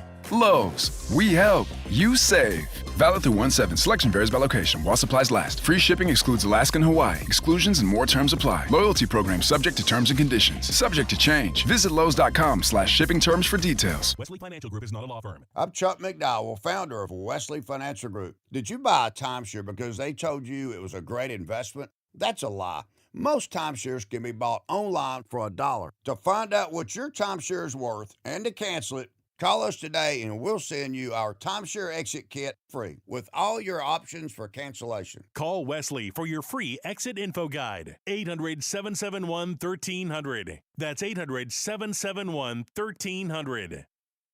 This new year, get started on your next success with University of Maryland Global Campus. Apply now and save with no application fee. Classes start January 7th. An accredited state university, UMGC offers online and hybrid classes while giving you a head start on 2026. Earn up to 90 credits toward a bachelor's for prior learning and experience, or transfer up to 12 credits toward a master's. Learn more at umgc.edu. Certified to operate in Virginia by Chev. Talking about guns with others might not always feel comfortable, but it could save a life. Here's a way to start a conversation. Your family is going over to your neighbor's home for dinner for the first time. How would you ask if there are any unlocked guns in the home? Hey, we're so excited for tonight. Before we come over, though, may I ask if there are any unlocked guns in your home? Our guns are stored securely, locked in a safe that the kids can't access. Awesome. Learn how to have the conversation at agreetoagree.org. Brought to you by the Ad Council. The Lowe's Closeout event is here with the final savings of the season. Grab amazing deals on seasonal decor, tools, flooring, and more before they're gone. Plus, My Lowe's Rewards and My Lowe's Pro Rewards members get free standard shipping. Lowe's, we help, you save. Valid through 1/7. Selection varies by location while supplies last. Free shipping excludes Alaska and Hawaii. Exclusions and more terms apply. Loyalty program subject to terms and conditions. Subject to change. Visit Lowe's.com/shipping terms for details. KHD1 Sacramento, KYMX HD3 Sacramento. From the Power Business Technology Toshiba Studios. Sacramento's official home of the 49ers. San Francisco. Sactown Sports 1140.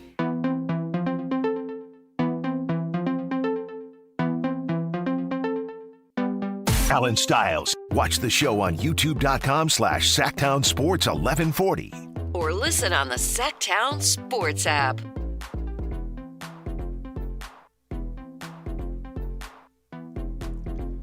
You're listening to the Allen Stiles Show here on Sactown Sports. Brenden Nunes filling in here as we are joined by Jake Gayden, Kings reporter and all-around reporter for CBS 13 here in Sacramento. Jake, thanks for joining the show. How you doing, my guy? Happy New Year, Brenden. Thanks for having me on. We appreciate it. Happy New Year. Thank you for joining. We are going to get to Kings conversations. I don't know if you heard, though, we were just kind of derailing this whole thing by playing random games of who's the best player or worst player in their prime for 4 years, and I just got educated on Peja Stojakovic having an MVP caliber year back in 02-03. So we're just I want to throw what started this at you really quick before we get to the Kings thing, right? I had seen this poll of these players in their prime, right? Who is the worst one? Russell Westbrook, Kyrie Irving, Derrick Rose, and Damian Lillard. And you can talk through your thought process. Okay, so first off, most people would say maybe D Rose, just based off of the injury issues that he had and maybe the amount of time he was in his prime, but doing an MVP. So, you can't really take an MVP away from a player. I would think Kyrie Irving next and say, well, Kyrie's also has an injury-riddled, career and has been up and down in terms of where he's played and where he's fit, but he's won an NBA championship. So that also takes him off the list, especially when he was in his prime winning that championship.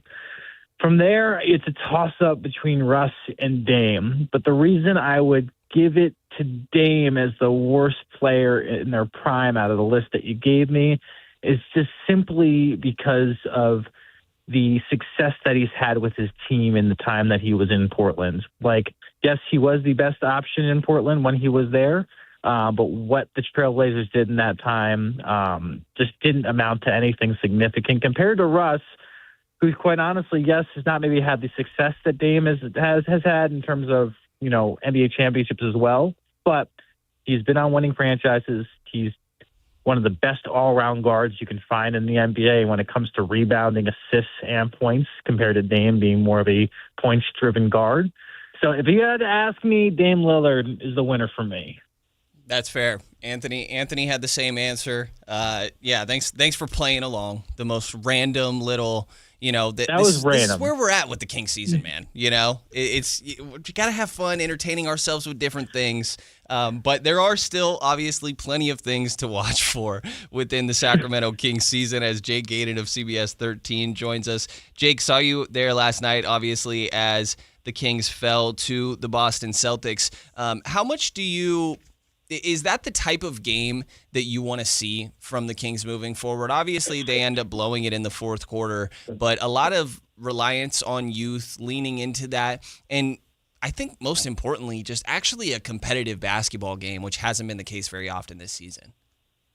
I think the clear sign of everything that you nailed the kind of head on it with was just the compete level. Like, it was competitive for three quarters. I would even say, watching it back last night, it was competitive for the whole entire game. The Celtics just hit shots in the fourth quarter, and the Kings didn't. 0 for 10 from three-point land, compared to them having a high shooting percentage throughout the first three quarters of the game. I wouldn't have seen that coming, but, that was what did them in.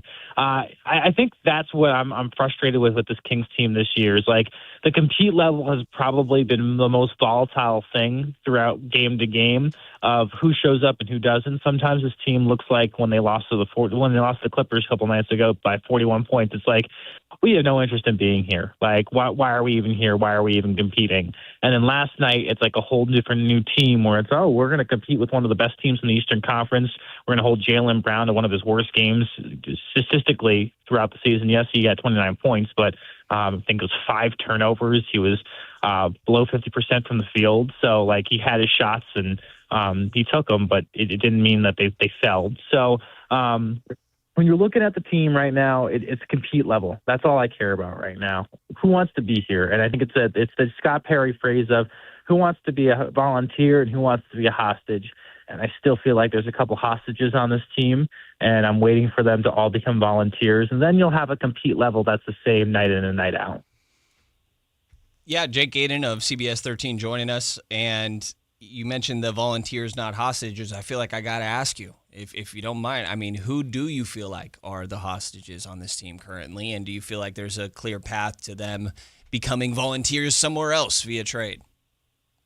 I think right now the first hostage I think we can all agree with is Zach LaVine. There's a lot of questions I have right now in terms of his return to play. I know he's been out for 3 weeks now with an ankle injury. At first it was a week, then it turned into 2 weeks. Yesterday, pregame, we saw him getting up shots before the game. And I tried to ask him post-game last night, how you feeling? He said he felt good, but no clear indication of when he is actually going to come back. And I wouldn't be surprised if it's in the next couple of games. I think me and you, Brenden, were talking about it'd be kind of comedic if it would be the Milwaukee game on Sunday, just because he's been linked to being traded to the Bucks. But Zach is a guy that seems like he's a hostage. Yes, I truly do believe he tries his best, and he is literally giving it all every single night. But the way he fits with this team and what they're asking him to do is just not part of the skill set on a nightly basis. So I see him as a hostage. I couldn't call DeMar DeRozan a hostage because he's just a true pro's pro. But I just feel like he could, and you were talking about this with Matt George earlier in the show, of just he could fit so well on so many teams that are competing for a playoff spot with his efficiency. You just feel bad for a guy that, is playing so well at this point in his career and yet doesn't see the success in wins and losses. So I think hostage-wise, I wouldn't call him a hostage, but he's a guy that you could definitely see him going out the door and being traded in this trade period time right now. So, but LaVine definitely, as anybody, seems like a hostage and just needs a better situation as soon as possible. Yeah, definitely expecting a busy trade deadline for Kings general manager Scott Perry, and I think one of the hottest names, we replayed some Sam Amick audio a little bit earlier, he's written about it as well, of Keon Ellis being somebody that probably has one of, if not the most value, or I guess more so intrigue around the league when it comes to what he could mean to teams. I'm curious your perspective on, we've done obviously the Kings want to keep him around, but if I were placing myself in Keon's shoes, why would I want to stay, to be honest? And I'm curious if you share a similar sentiment and how you would imagine that potentially playing out. Yeah, I'm right there with you. I think it's more 90%, 10% that he gets traded to what he stays. Everything I'm hearing is he has tremendous value throughout the league. If there's one player on that Kings roster that has tremendous value, you're looking at Keon Ellis. Now, if Kings fans that think that they're just going to get a straight-up trade for Keon, I don't think that's more likely going to happen. He's going to be bundled, if I had to guess, with some of these big-name stars. So if a DeMar gets traded or LaVine gets traded, he'll be part of that trade. And then in return, you will get the first-round pick that you're looking for, the 2 second-round picks that you're looking for, specifically for this year's draft. I know most draft prospects right now let's put it this way, it's a pretty deep draft class this year. And I know a lot of draft experts are saying that you can get value picks from 15 to 20 this year. And I wouldn't be surprised if that's what the Kings are targeting as well, because all signs point to them getting a top 10 pick, probably more like a top 5 pick if you ask me. So if you're looking at Keon and what he's looking at, he's going to have tremendous value on this trade deadline. Now, if things don't get done and they do move players, I could see them giving him a big extension. And again, maybe it's a bigger role. But if you're Keon, I think you just got to be patient right now. You got to sit there and wait for the trade deadline to pass. If they don't make a deal and you're in the same role that you are right now, you're definitely looking for bigger situations and better situations this offseason.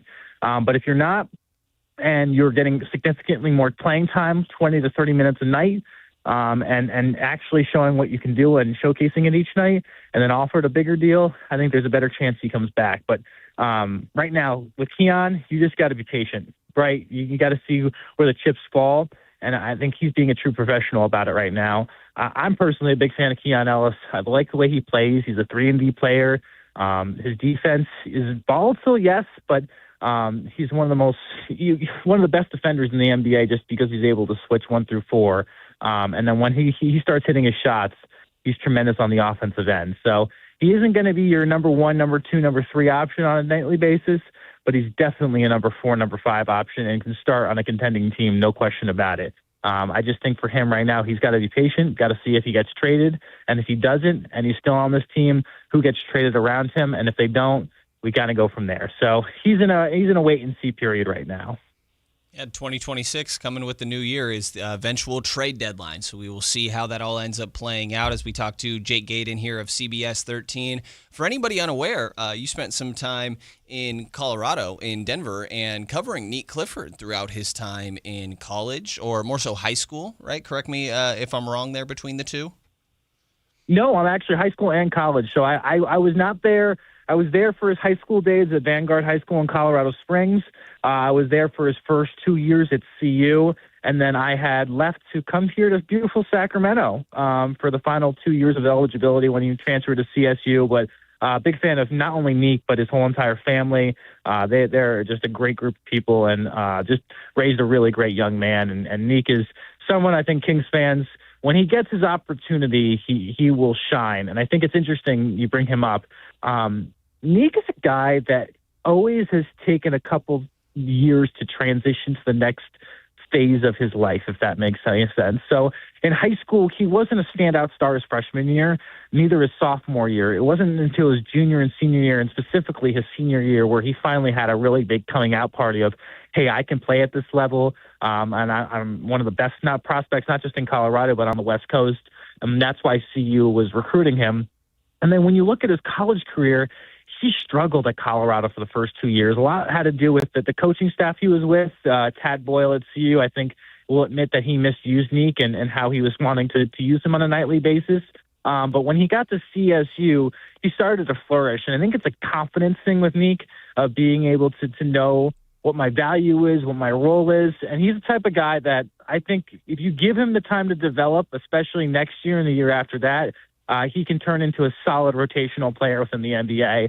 And I don't know. I have high value on him. I think if you're talking about a guy that people coveted around the NBA when it comes to the draft, he was one of those guys, especially in that late round pick. And I think if you give him another year or so, and give him consistent minutes and consistent playing time, he's a guy that can really turn into a solid defensive player. And then also offensively, he has stuff in his bag. He's just got to have a little more confidence in being able to shoot it on a night in, night out basis. Yeah, it's interesting, because for a guy who comes in as 23, 24 years old, I think it's so easy for people to be like, well, he should be more ready now. And the reality is, like, there's still an adjustment period that takes time, no matter what age level what age you're coming into. And there is just an adjustment to playing to the NBA game. And I think that you're seeing him slowly develop more over time. But a conversation we were having earlier in the show here as we talked to Jake Gaden of CBS 13 is the value of having some of these mentors on the roster, right? And obviously we know that Scott Perry is going to be a busy trade deadline, expecting him to make a lot of phone calls, and we'll see who's here, who's not, right? Neek, obviously one of the guys that we're very much expecting to stick around. But how much value do you place in having this veteran mentorship for him in Russell Westbrook specifically, and maybe some other guys if you want to throw them in there? Is it to the point where, in your mind, the mentorship that Russ could provide, is that worth keeping around for the rest of the season? I'm sure that he's already made an impact, or do you think there's more value in essentially moving on from some of those guys and letting Neek spread his wings, playing through his mistakes? Well, they have a lot of veteran leadership on this team, and I think that's the frustrating part when you're looking at a Kings fan, is like, how much veteran leadership do you need for these guys? I think keeping a guy like Russell is very important, and I also think Russ's value throughout the league, he would have signed somewhere else if they thought that he would be able to contribute to their team. Unfortunately, he ended up with Sacramento, and fortunate for us, he's been pretty good this year. Quite honestly, just I wouldn't say overperformed, but has performed up to satisfactory level, and I've been pleased with what he's been able to put on a nightly, night out basis. So his value on the court and then off the court has been tremendous for the Kings. I think if you keep him around, that would be something good for specifically a Neek Clifford and then also a Max Renaud. Max has been, quite honestly, feasting the past couple of weeks just because of what Russ is able to do as the point guard of the team and getting easy points for Max on a night in, night out basis. Guys like DeMar, guys like Zach, it's great to have veteran leadership, but you have to have the right veteran leadership, right? Not to say those guys are doing anything wrong or anything like that, but I don't think you need to have 4 to 5 guys to mentor these people. I remember talking to De'Aaron Fox when he was here and asked him about his veterans when he was, a young rook. And he always pointed to a guy like Vince Carter being his vet that he remembers taking under his wing and being able to kind of pick his brain. And every year he was always trying to listen to the vets and hear, take a little bit from their game and everything like that. So, again, for this year, if you keep Russ, I think that's a great veteran move for these guys, and being able to keep someone to, go back and forth with. But it's not going to stunt their growth if that's what you're asking. I think no matter what, these guys are going to grow this year just because based on the playing time that they're going to get. And then, another veteran will come in next year and be a mentor to them. So if you can get something for Russ, go for it. But I don't think he's going anywhere. And I think Scott Perry's been very pleased with the pickup this year. And he'll continue to be the veteran for these young guys for the rest of the season. Absolutely. Jake Gaden of CBS 13. Last one I got for you here, man, and appreciate you joining us. I know you hop around, obviously, all different sports in the area. Big-time Niners game coming up this weekend. Ooh. How you feeling? I mean, excited to watch the game in general. How you feeling about the odds? I'm hyped, man. I'm hyped. Tell me what I want to hear. Oh, I'm hyped as well. I think the 49ers, if you told the 49er faithful, and even this team at the beginning of the season, especially week 4, week 5, week 6, hey, you guys are going to lose Fred Warner, Nick Bosa, Brandon Ayuk's not going to come back. You're going to have injuries to Brock Purdy, George Kittle. Who else can we name this year? Trent Williams. Mm-hmm. And your team is going to be in week 18 with a chance for the number 1 seed in the division. They would look at you like you are crazy. But this is where we're at right now. And when you look at Sunday's game against Seattle, the fact that it's home at Levi Stadium on prime time, I think plays to the 49ers' advantage.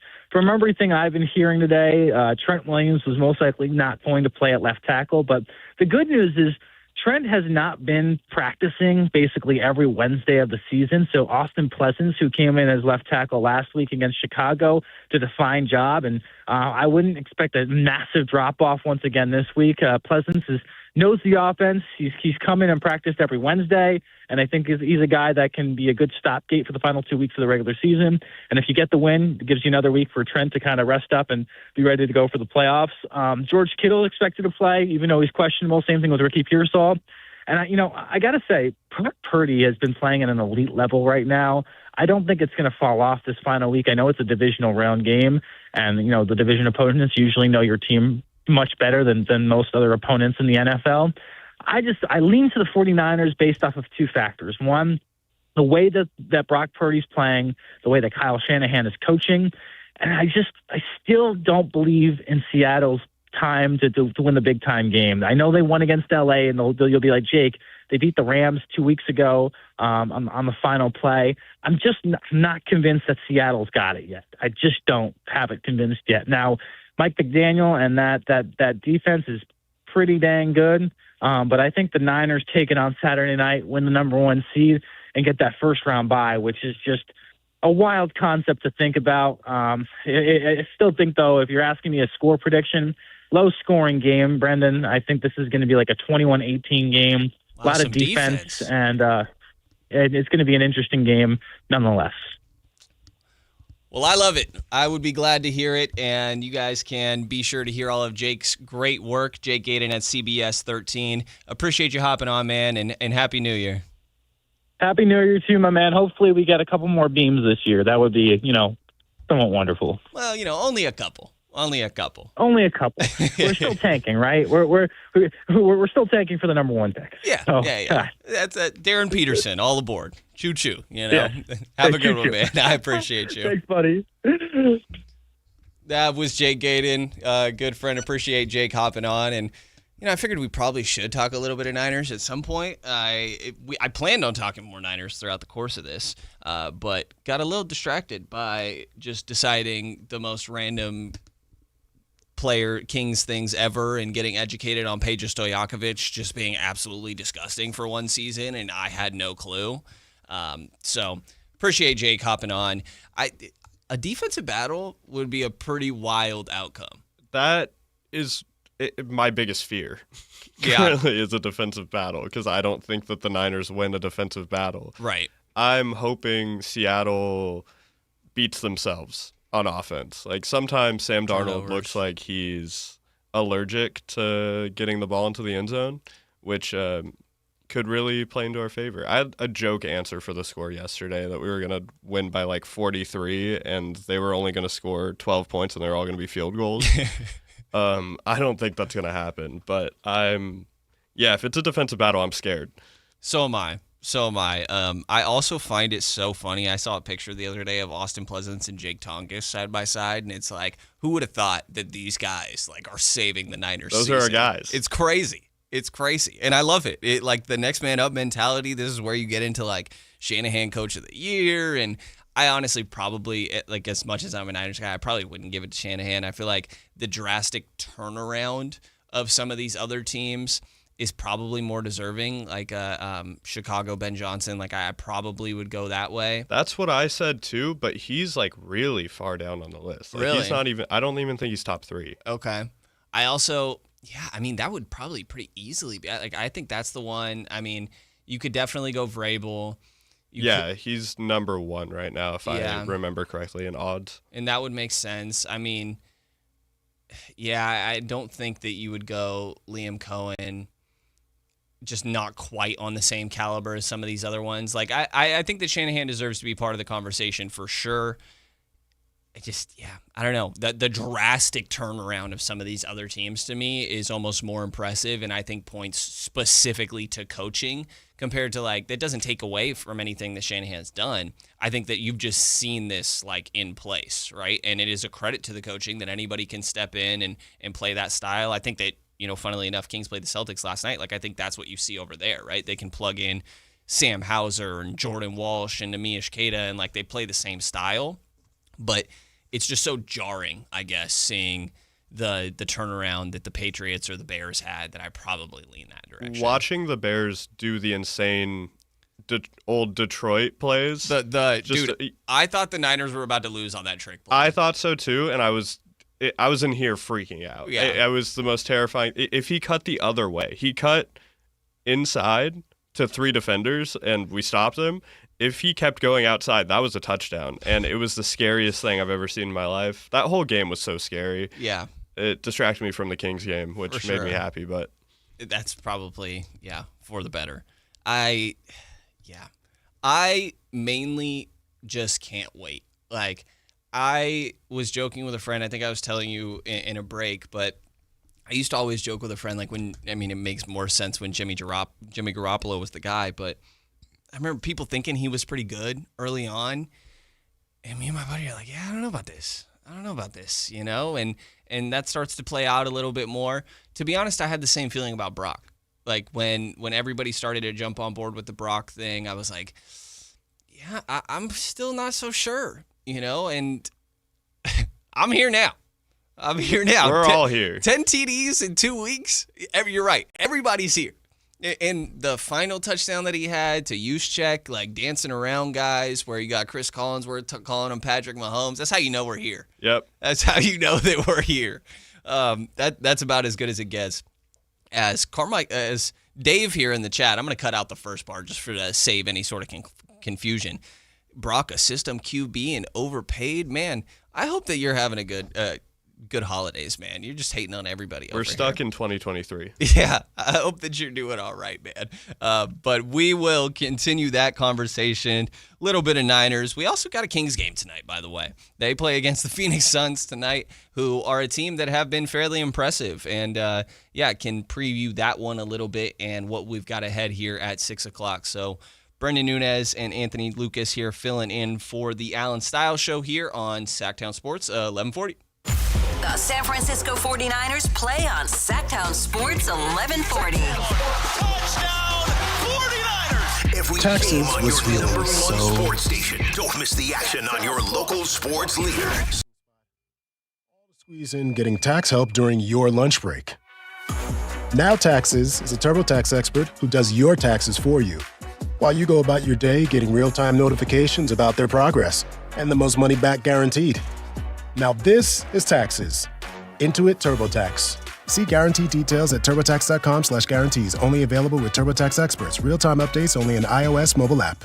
Wesley Financial Group is not a law firm. I'm Chuck McDowell, founder of Wesley Financial Group. Did you buy a timeshare because they told you it was a great investment? That's a lie. Most timeshares can be bought online for $1. To find out what your timeshare is worth and to cancel it, call us today and we'll send you our timeshare exit kit risk-free with all your options for cancellation. Call Wesley for your free exit info guide. 800-771-1300. That's 800-771-1300. At Power Business Technology, we're not another big box corporation. We're your neighbors, locally owned and operated. We know what businesses like yours need, from reliable printers to high-performance copiers. We'll help you find the right solution with personal service you just can't get online. Need setup or support? We're just down the road and always happy to help. Power Business Technology, family hometown service with big-time solutions. Contact us today for all your business printing needs at 844-POWER-BZ. That's 844-769-3729 or visit us at powercopiers.com.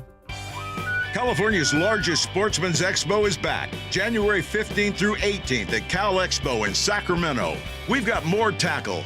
Grab deep discounts on a huge selection of fishing gear, apparel, and accessories at the giant Fisherman's Warehouse booth. NorCal's largest gathering for anglers, hunters, and off-roading enthusiasts.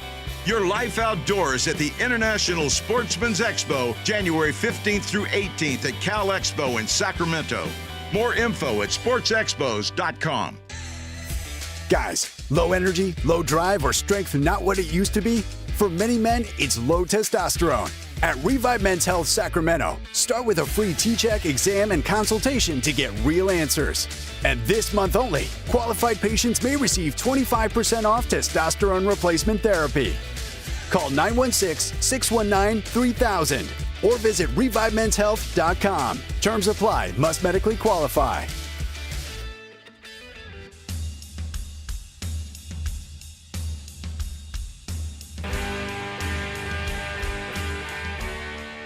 Allen Stiles You can join the show by texting 916-339-1140 on Sactown Sports.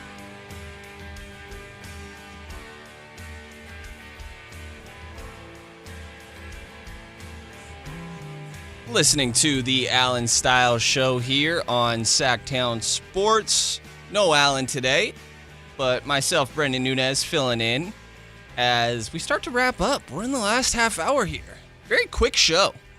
Time flies when you're talking about Peja Stojakovic. Exactly. When you're getting educated on, Peja being fourth in MVP voting. And by the way, Jermaine O'Neal, I came to learn, was ahead of him in MVP voting that year, which is pretty wild. Pretty wild. And not to take anything away from Jermaine O'Neal, I'm assuming this is like probably not long before Malice at the Palace, where all that sort of went downhill. The season before, if I'm not mistaken. Yeah.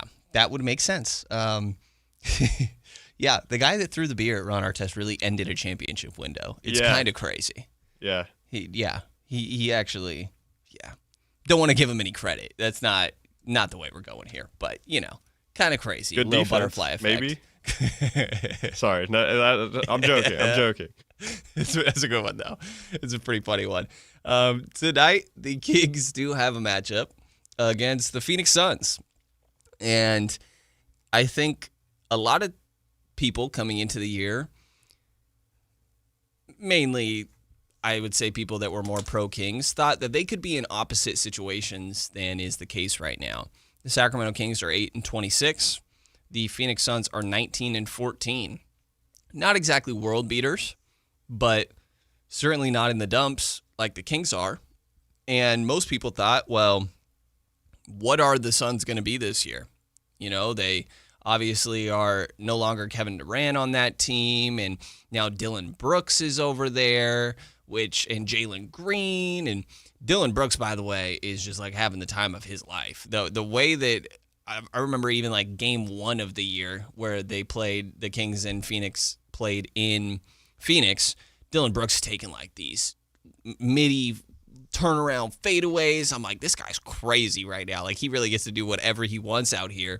I'm kind of a Dylan Brooks guy. I'm not going to lie. He crosses the line, but, there's moments where it's too far, but I love instigators, man. Like, I'm not going to lie. I'm kind of a Draymond Green guy to an extent. Stomping on Domas is too far. I'm not promoting that or anything like that. It goes too far, but I kind of love those guys. Like, Draymond goes too far a lot. He does. I like Dylan Brooks too. He's funny. Yeah. And I think everyone actually hates him. And Draymond's like friends with a lot of people. I think it's funny that everyone actually hates Dylan Brooks. That is a great point. Like, DeMar definitely falls into that. I would not be surprised. I actually would be willing. We're going to get to prop talk in the next segment. I wish that I could bet on a technical foul occurring in this game. That would be great. Because it's going to be Dillon Brooks getting into it with either DeMar DeRozan or Dennis Schroeder, would be my guess. He could get Russ if we're losing by a lot. Oh, he definitely could get Russ. Actually, Russ might be the best one. Yeah. Yeah. Russ is a great one. Russ has been getting really frustrated. Yesterday there was the Precious Achua and Namish Keita little bumping. That was a fun one. I guess. Yeah, that one was kind of random. There was also Dennis Schroeder getting into it with Luka Doncic in LA. That was kind of crazy. That went after the game, right? I don't know. There was maybe the tech afterwards, but yeah, there was a lot of bickering back and forth, and yeah, I don't remember if there was a technical assess necessarily, but Dennis talks a lot out there for sure. But I mean, like after the game, apparently they got into it like outside, like just a little bit. Yeah. Oh, I missed this part. Yeah, it probably wasn't a huge deal, but like they know each other from EuroLeague. Right, so which would they make sense. Probably hate each other. And I saw the clip of like Luka saying, "Hey, you should have taken that contract, man. You know, the 4 years, 80," and probably not wrong. Yeah, not probably. He's not wrong. What? I think the other example of somebody betting on themselves and it whiffing is it Nerlens Noel? Maybe I don't remember if he had a contract, but if he whiffed that, then that's worse than the Schroeder one. That would be worse. Schroeder just became a journeyman, like backup point guard, and Nerlens Noel ended up in New York for a little bit and then just kind of passed around. And like, if you're like a lockdown center who has really bad hands, then you don't really have a whole lot of lob threat stuff going on offense. So you're just kind of only a defensive center. Nerlens Noel, not good. Nerlens Noel in 2017 declined a 4-year, $70 million contract from the Dallas Sixers? Mavericks. Oh, wow. And from Dallas, I wonder if that's like overlapping with DeAndre Jordan time. Yeah, they just wanted a replacement. Yeah. Replacement. And this is, Google's little AI overview for what it's worth. Obviously, he did not end up making this money back. He took a qualifying offer and got paid much, much less. It says he also has a lawsuit. He did a lawsuit against his agent. He sued Rich Paul. Wow. Upset about, I'm assuming, Rich probably, again, assuming here, probably advised him of, hey, let's, I think that you can get more than this. Turns out, not so much. That would make sense. I would also sue. Yeah. I'm with him. I agree. Because, now we're on little tangents, and now I need to know if Nerlens Noel ever made $70 million total in his NBA career, because I'm going to guess he made $45 million total. Oh, man. That makes me sad. Yeah. Not really. It's still millions, but that just the number makes me sad. If that was me, I'd be sad. His last stop was with the Kings? The last place he was paid, apparently. So I don't this remember may have him been ever got paid suiting $300K with the Kings. He never suited up. Okay. So I wonder if this was a G League thing or something. Super random. Anyways, yeah. Dennis Schroeder, at very least, did get his money from the Kings. Not the 4 years, 80, but got a good little chunk of change from the Kings. And I think he's been playing really well. I'm curious to see what the Kings look like tonight against Phoenix.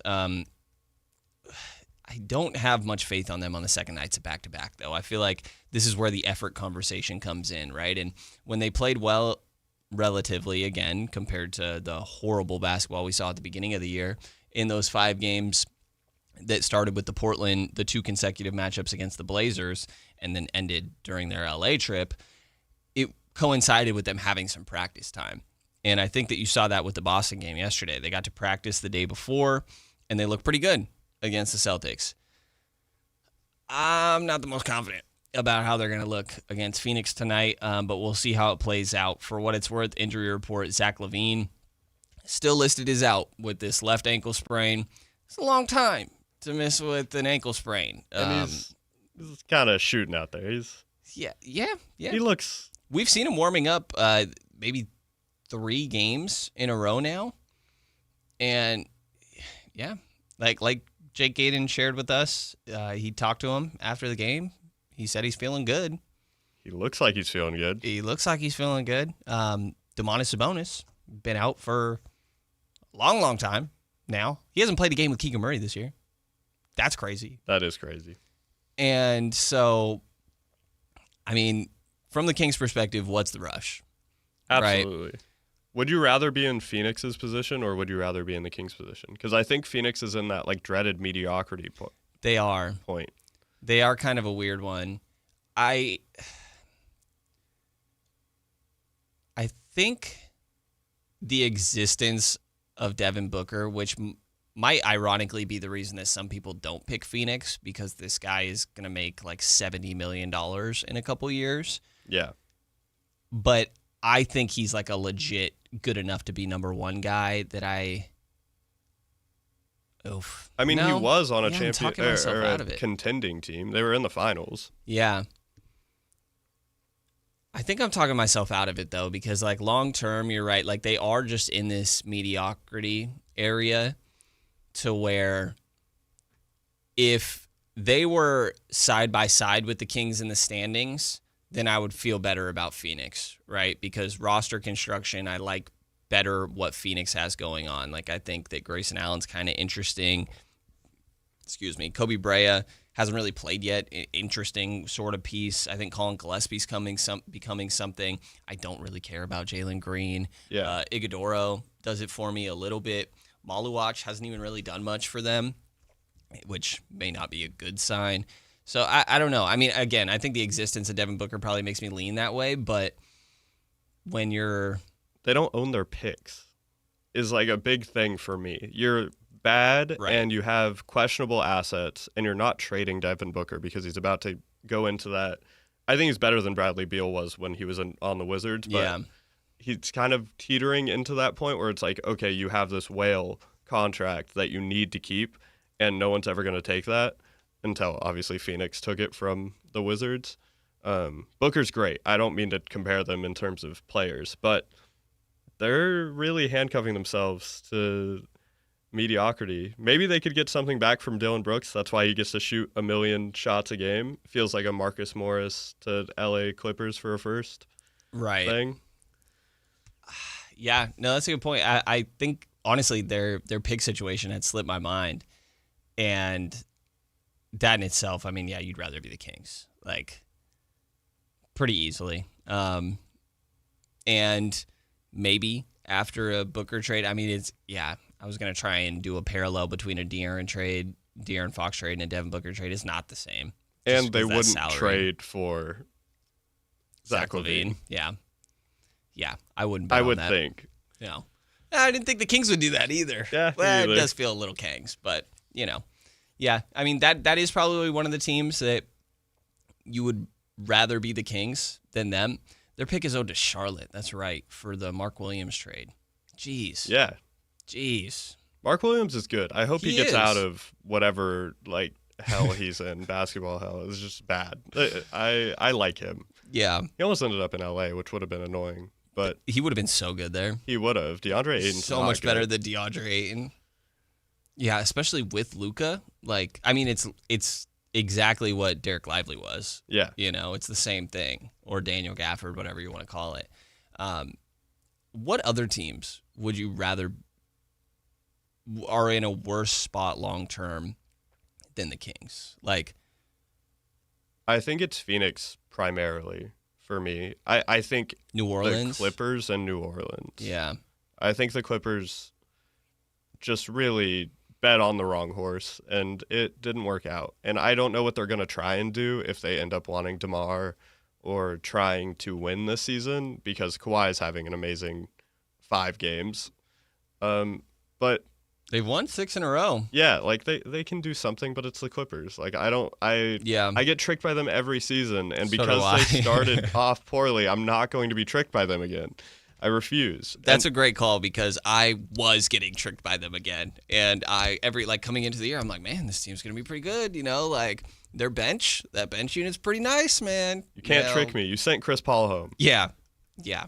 It's like ultimate bad. It was actually really funny. Went to the pregame with Ty Lue, right? when the Kings played the Clippers, and they were asking him about injuries, and he's like, well, we're without 4. Oh. Talking about Chris Paul, and I'm like, oh, my gosh. Yeah, funny one. But, yeah, I mean, I think that's probably about it. Like, New Orleans just in a really tough spot because of that Derek Queen trade, man. Like, and honestly, actually, I probably would still rather be New Orleans.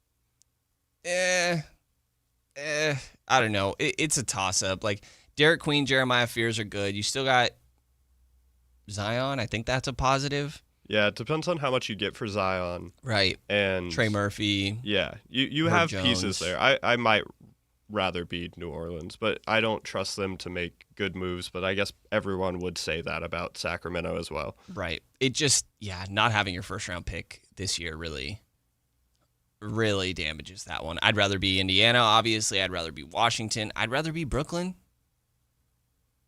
Brooklyn has all of New York's picks. Yeah. Yeah. They got draft be fine. capital. Like Charlotte, what are you going to get for LaMelo is a good question. I'm not even really factoring LaMelo into it. Like, and I don't care about Miles Bridges. I find it absolutely hilarious that he's never played a playoff game in his career. But I love Brandon Miller.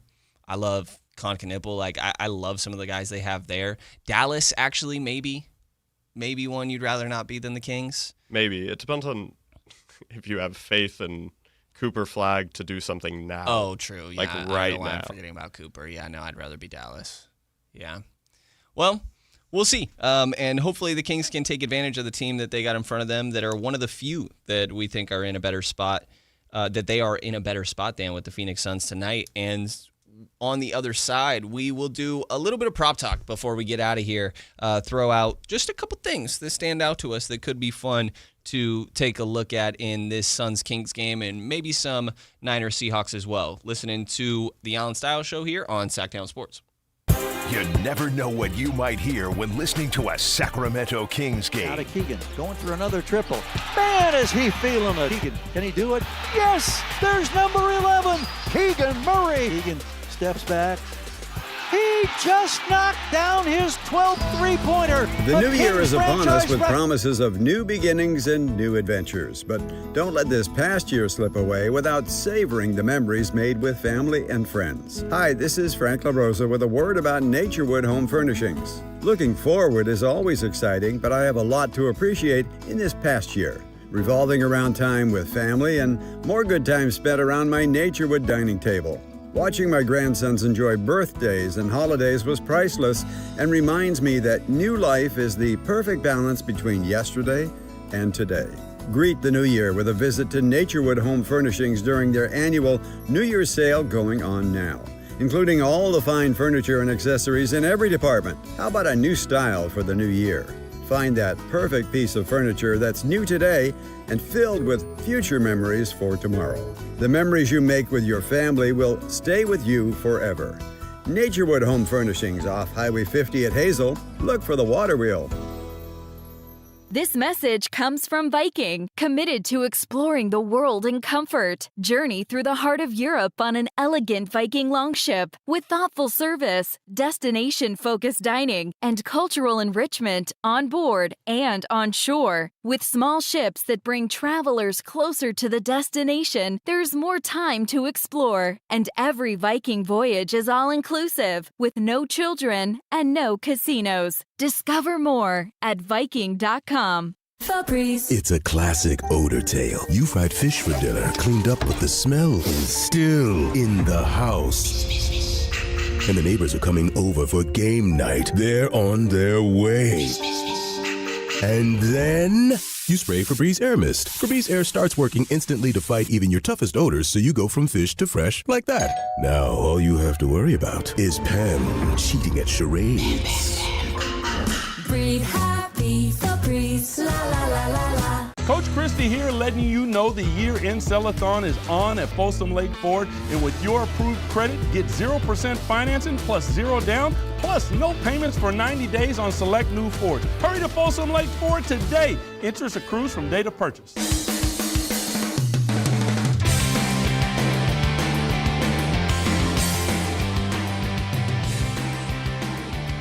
Allen Stiles. Watch the show on youtube.com/SactownSports1140. or listen on the Sactown Sports app.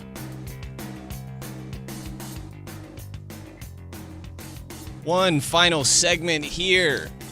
Brenden Nunes filling in for Allen Stiles, taking you up to 2 o'clock. Felt like a quick one today, which I like to think means that it was an all right show. Appreciate everybody that tuned in and everybody that participated. Last little thing we want to get to here, though. The Kings got a matchup against the Phoenix Suns coming up, and Anthony and I want to do a little bit of some prop talk here, as there's a fun matchup between the Kings and Suns. I'm going to just jump right into it. I'll lead more of the Kings side. Anthony's going to help us out with some of the Niners stuff here. But to me, I'm betting on Keegan Murray having a solid performance. 7 points yesterday, 3 of 13. He's going to get the shots up. Got 14.5 points for Keegan Murray. I think that's an over.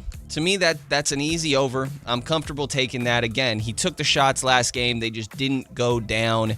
And I'm not sure. Is it Ryan Dunn?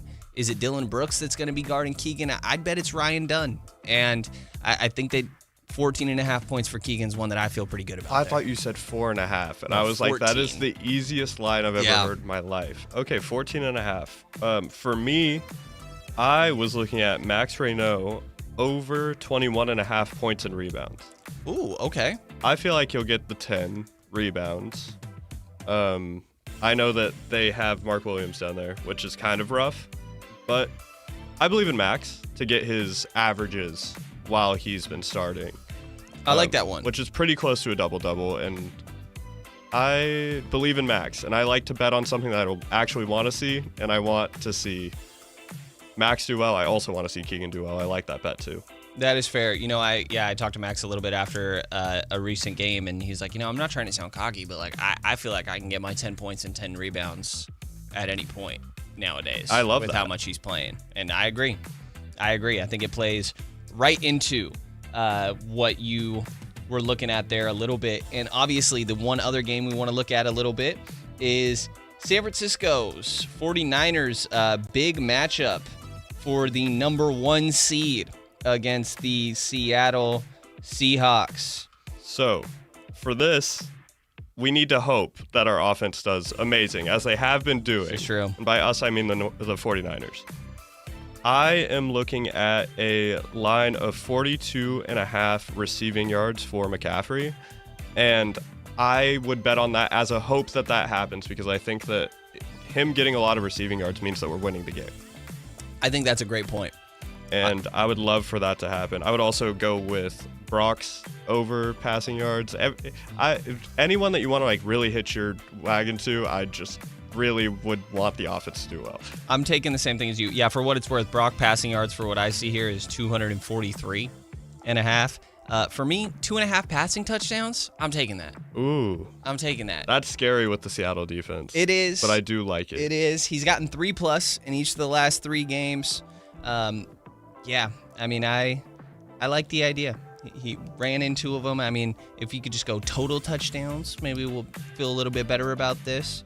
But I like 2.5 passing touchdowns for. There's also a 1.5 option if you want to go a little bit on the safer side there. But I think we're on the same page of it's got to be an offensive game. It really needs to be. The Niners don't really have a choice. Yeah, they don't. And they don't have a choice for the rest of the playoffs. They do not. That's what they're going to have to lean into. And that's why I struggle to believe, to be honest. But winning this game would do a lot for me, because winning the last few has already done a lot to convince me. Like, if you would have told me they were going to give up, was it 42 to Chicago, I believe it was, I'd be like, well, they got killed, right? Like, yeah. And no, I mean, they managed to win that game. And the way that game played out was just phenomenal, too, the trading back and forth. But it's going to be an offensive showcase for the Niners if they're going to win this game, hopefully. And finding ways to stop JSN on the other side is going to be essential. I don't feel great about it. Like, are they going to be able to get pressure on Darnold in time? That's the hope. I don't think that we're hoping for someone to go out one-on-one and stop JSN. Right. We hope that Darnold can't get the ball to him. Yeah. And nothing to do with what's going on in the secondary. I saw some people being like, oh, like Sam Darnold revenge game. I'm like, nah, that'd be like Mac Jones going somewhere. Yeah. And then being like, oh, Mac Jones revenge game. He should say thank you. Yeah, right. This is not. Yeah, just, throw us a bone. Like, hey, we kind of helped you get to this point, You're still a Niner in my heart, maybe. Never. For sure. Not really, but I'll say that if you let us win. Yeah, I agree, not really. But, we get whatever it takes. Yeah. Whatever it takes when it comes down to it. So we will see how that all plays out. But we got a fun weekend of sports. For you sickos out there, including myself, the Stockton Kings playing Golden One Center tomorrow. And maybe you'll get the chance to see Dylan Cardwell out there. I think they not should, as in I'm predicting that they will or know anything. I just think logically they should send Devin Carter down there and let him get a little bit of run. Maybe they won't do that while they have some current injuries going on. Injuries, quote unquote, with this Zach LaVine stuff going on. But Isaiah Stevens, Daquan Plowden, I saw somebody actually, I know it's kind of crazy, but somebody was asking me about Daquan Plowden earlier, whether that was on the text line or the YouTube chat, whatever it may have been. But a lot of sports going on this weekend and plenty of things to watch for the Kings, for the Northern California community. Locked into that Niners game. Niners Seahawks to decide the number 1 seed is going to be a good one. But that is going to pretty much wrap up the show here as Brenden Nunes filling in for Allen Stiles with Anthony Lucas behind the glass. Want to say thank you to Sam Amick, even though not directly on the show, but played a little bit of his audio from earlier in the week. Sam Amick of The Athletic obviously does great work over there. We got Matt George of the Locked On Kings podcast who joined us a little bit earlier in the show. You can find that on our YouTube channel. And Jake Gaydon of CBS 13 also spent a little bit of time joining us here. So plenty to stay tuned into. Make sure you educate yourself. Go watch a little bit of 0203 Peja Stojakovic, man. Like, 4th in MVP voting. I totally knew that was a thing. I'm going to go watch a full game. Yeah, a full game. I need to see. Yeah. I feel so uneducated. Got to get educated. I mean, that's also Brad Miller's All-Star year. Like, to be honest, I'm not educated on how that really happened. I know it because my mom told me about it. I have a Brad Miller jersey. Okay. Yeah. Oh, so you have to watch that. Yeah. So, my mom's a big Brad Miller fan. Okay. Don't know why. Gotta lock in. But I have to know. Yeah. Gotta lock in. So, yeah, be sure to check on that.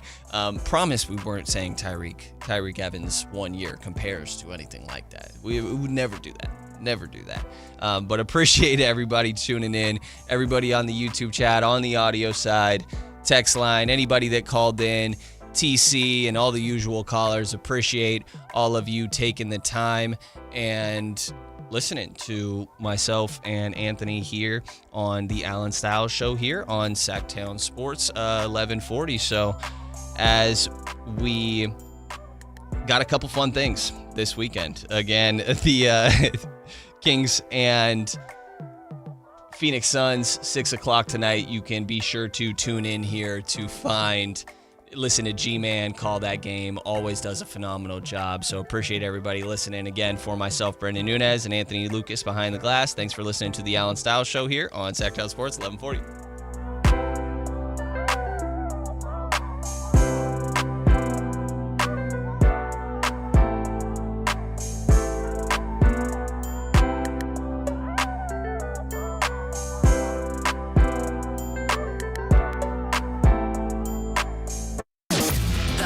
Guys, weekdays 2 p.m. to 6 p.m. on Sactown Sports 1140. This is the story of the one.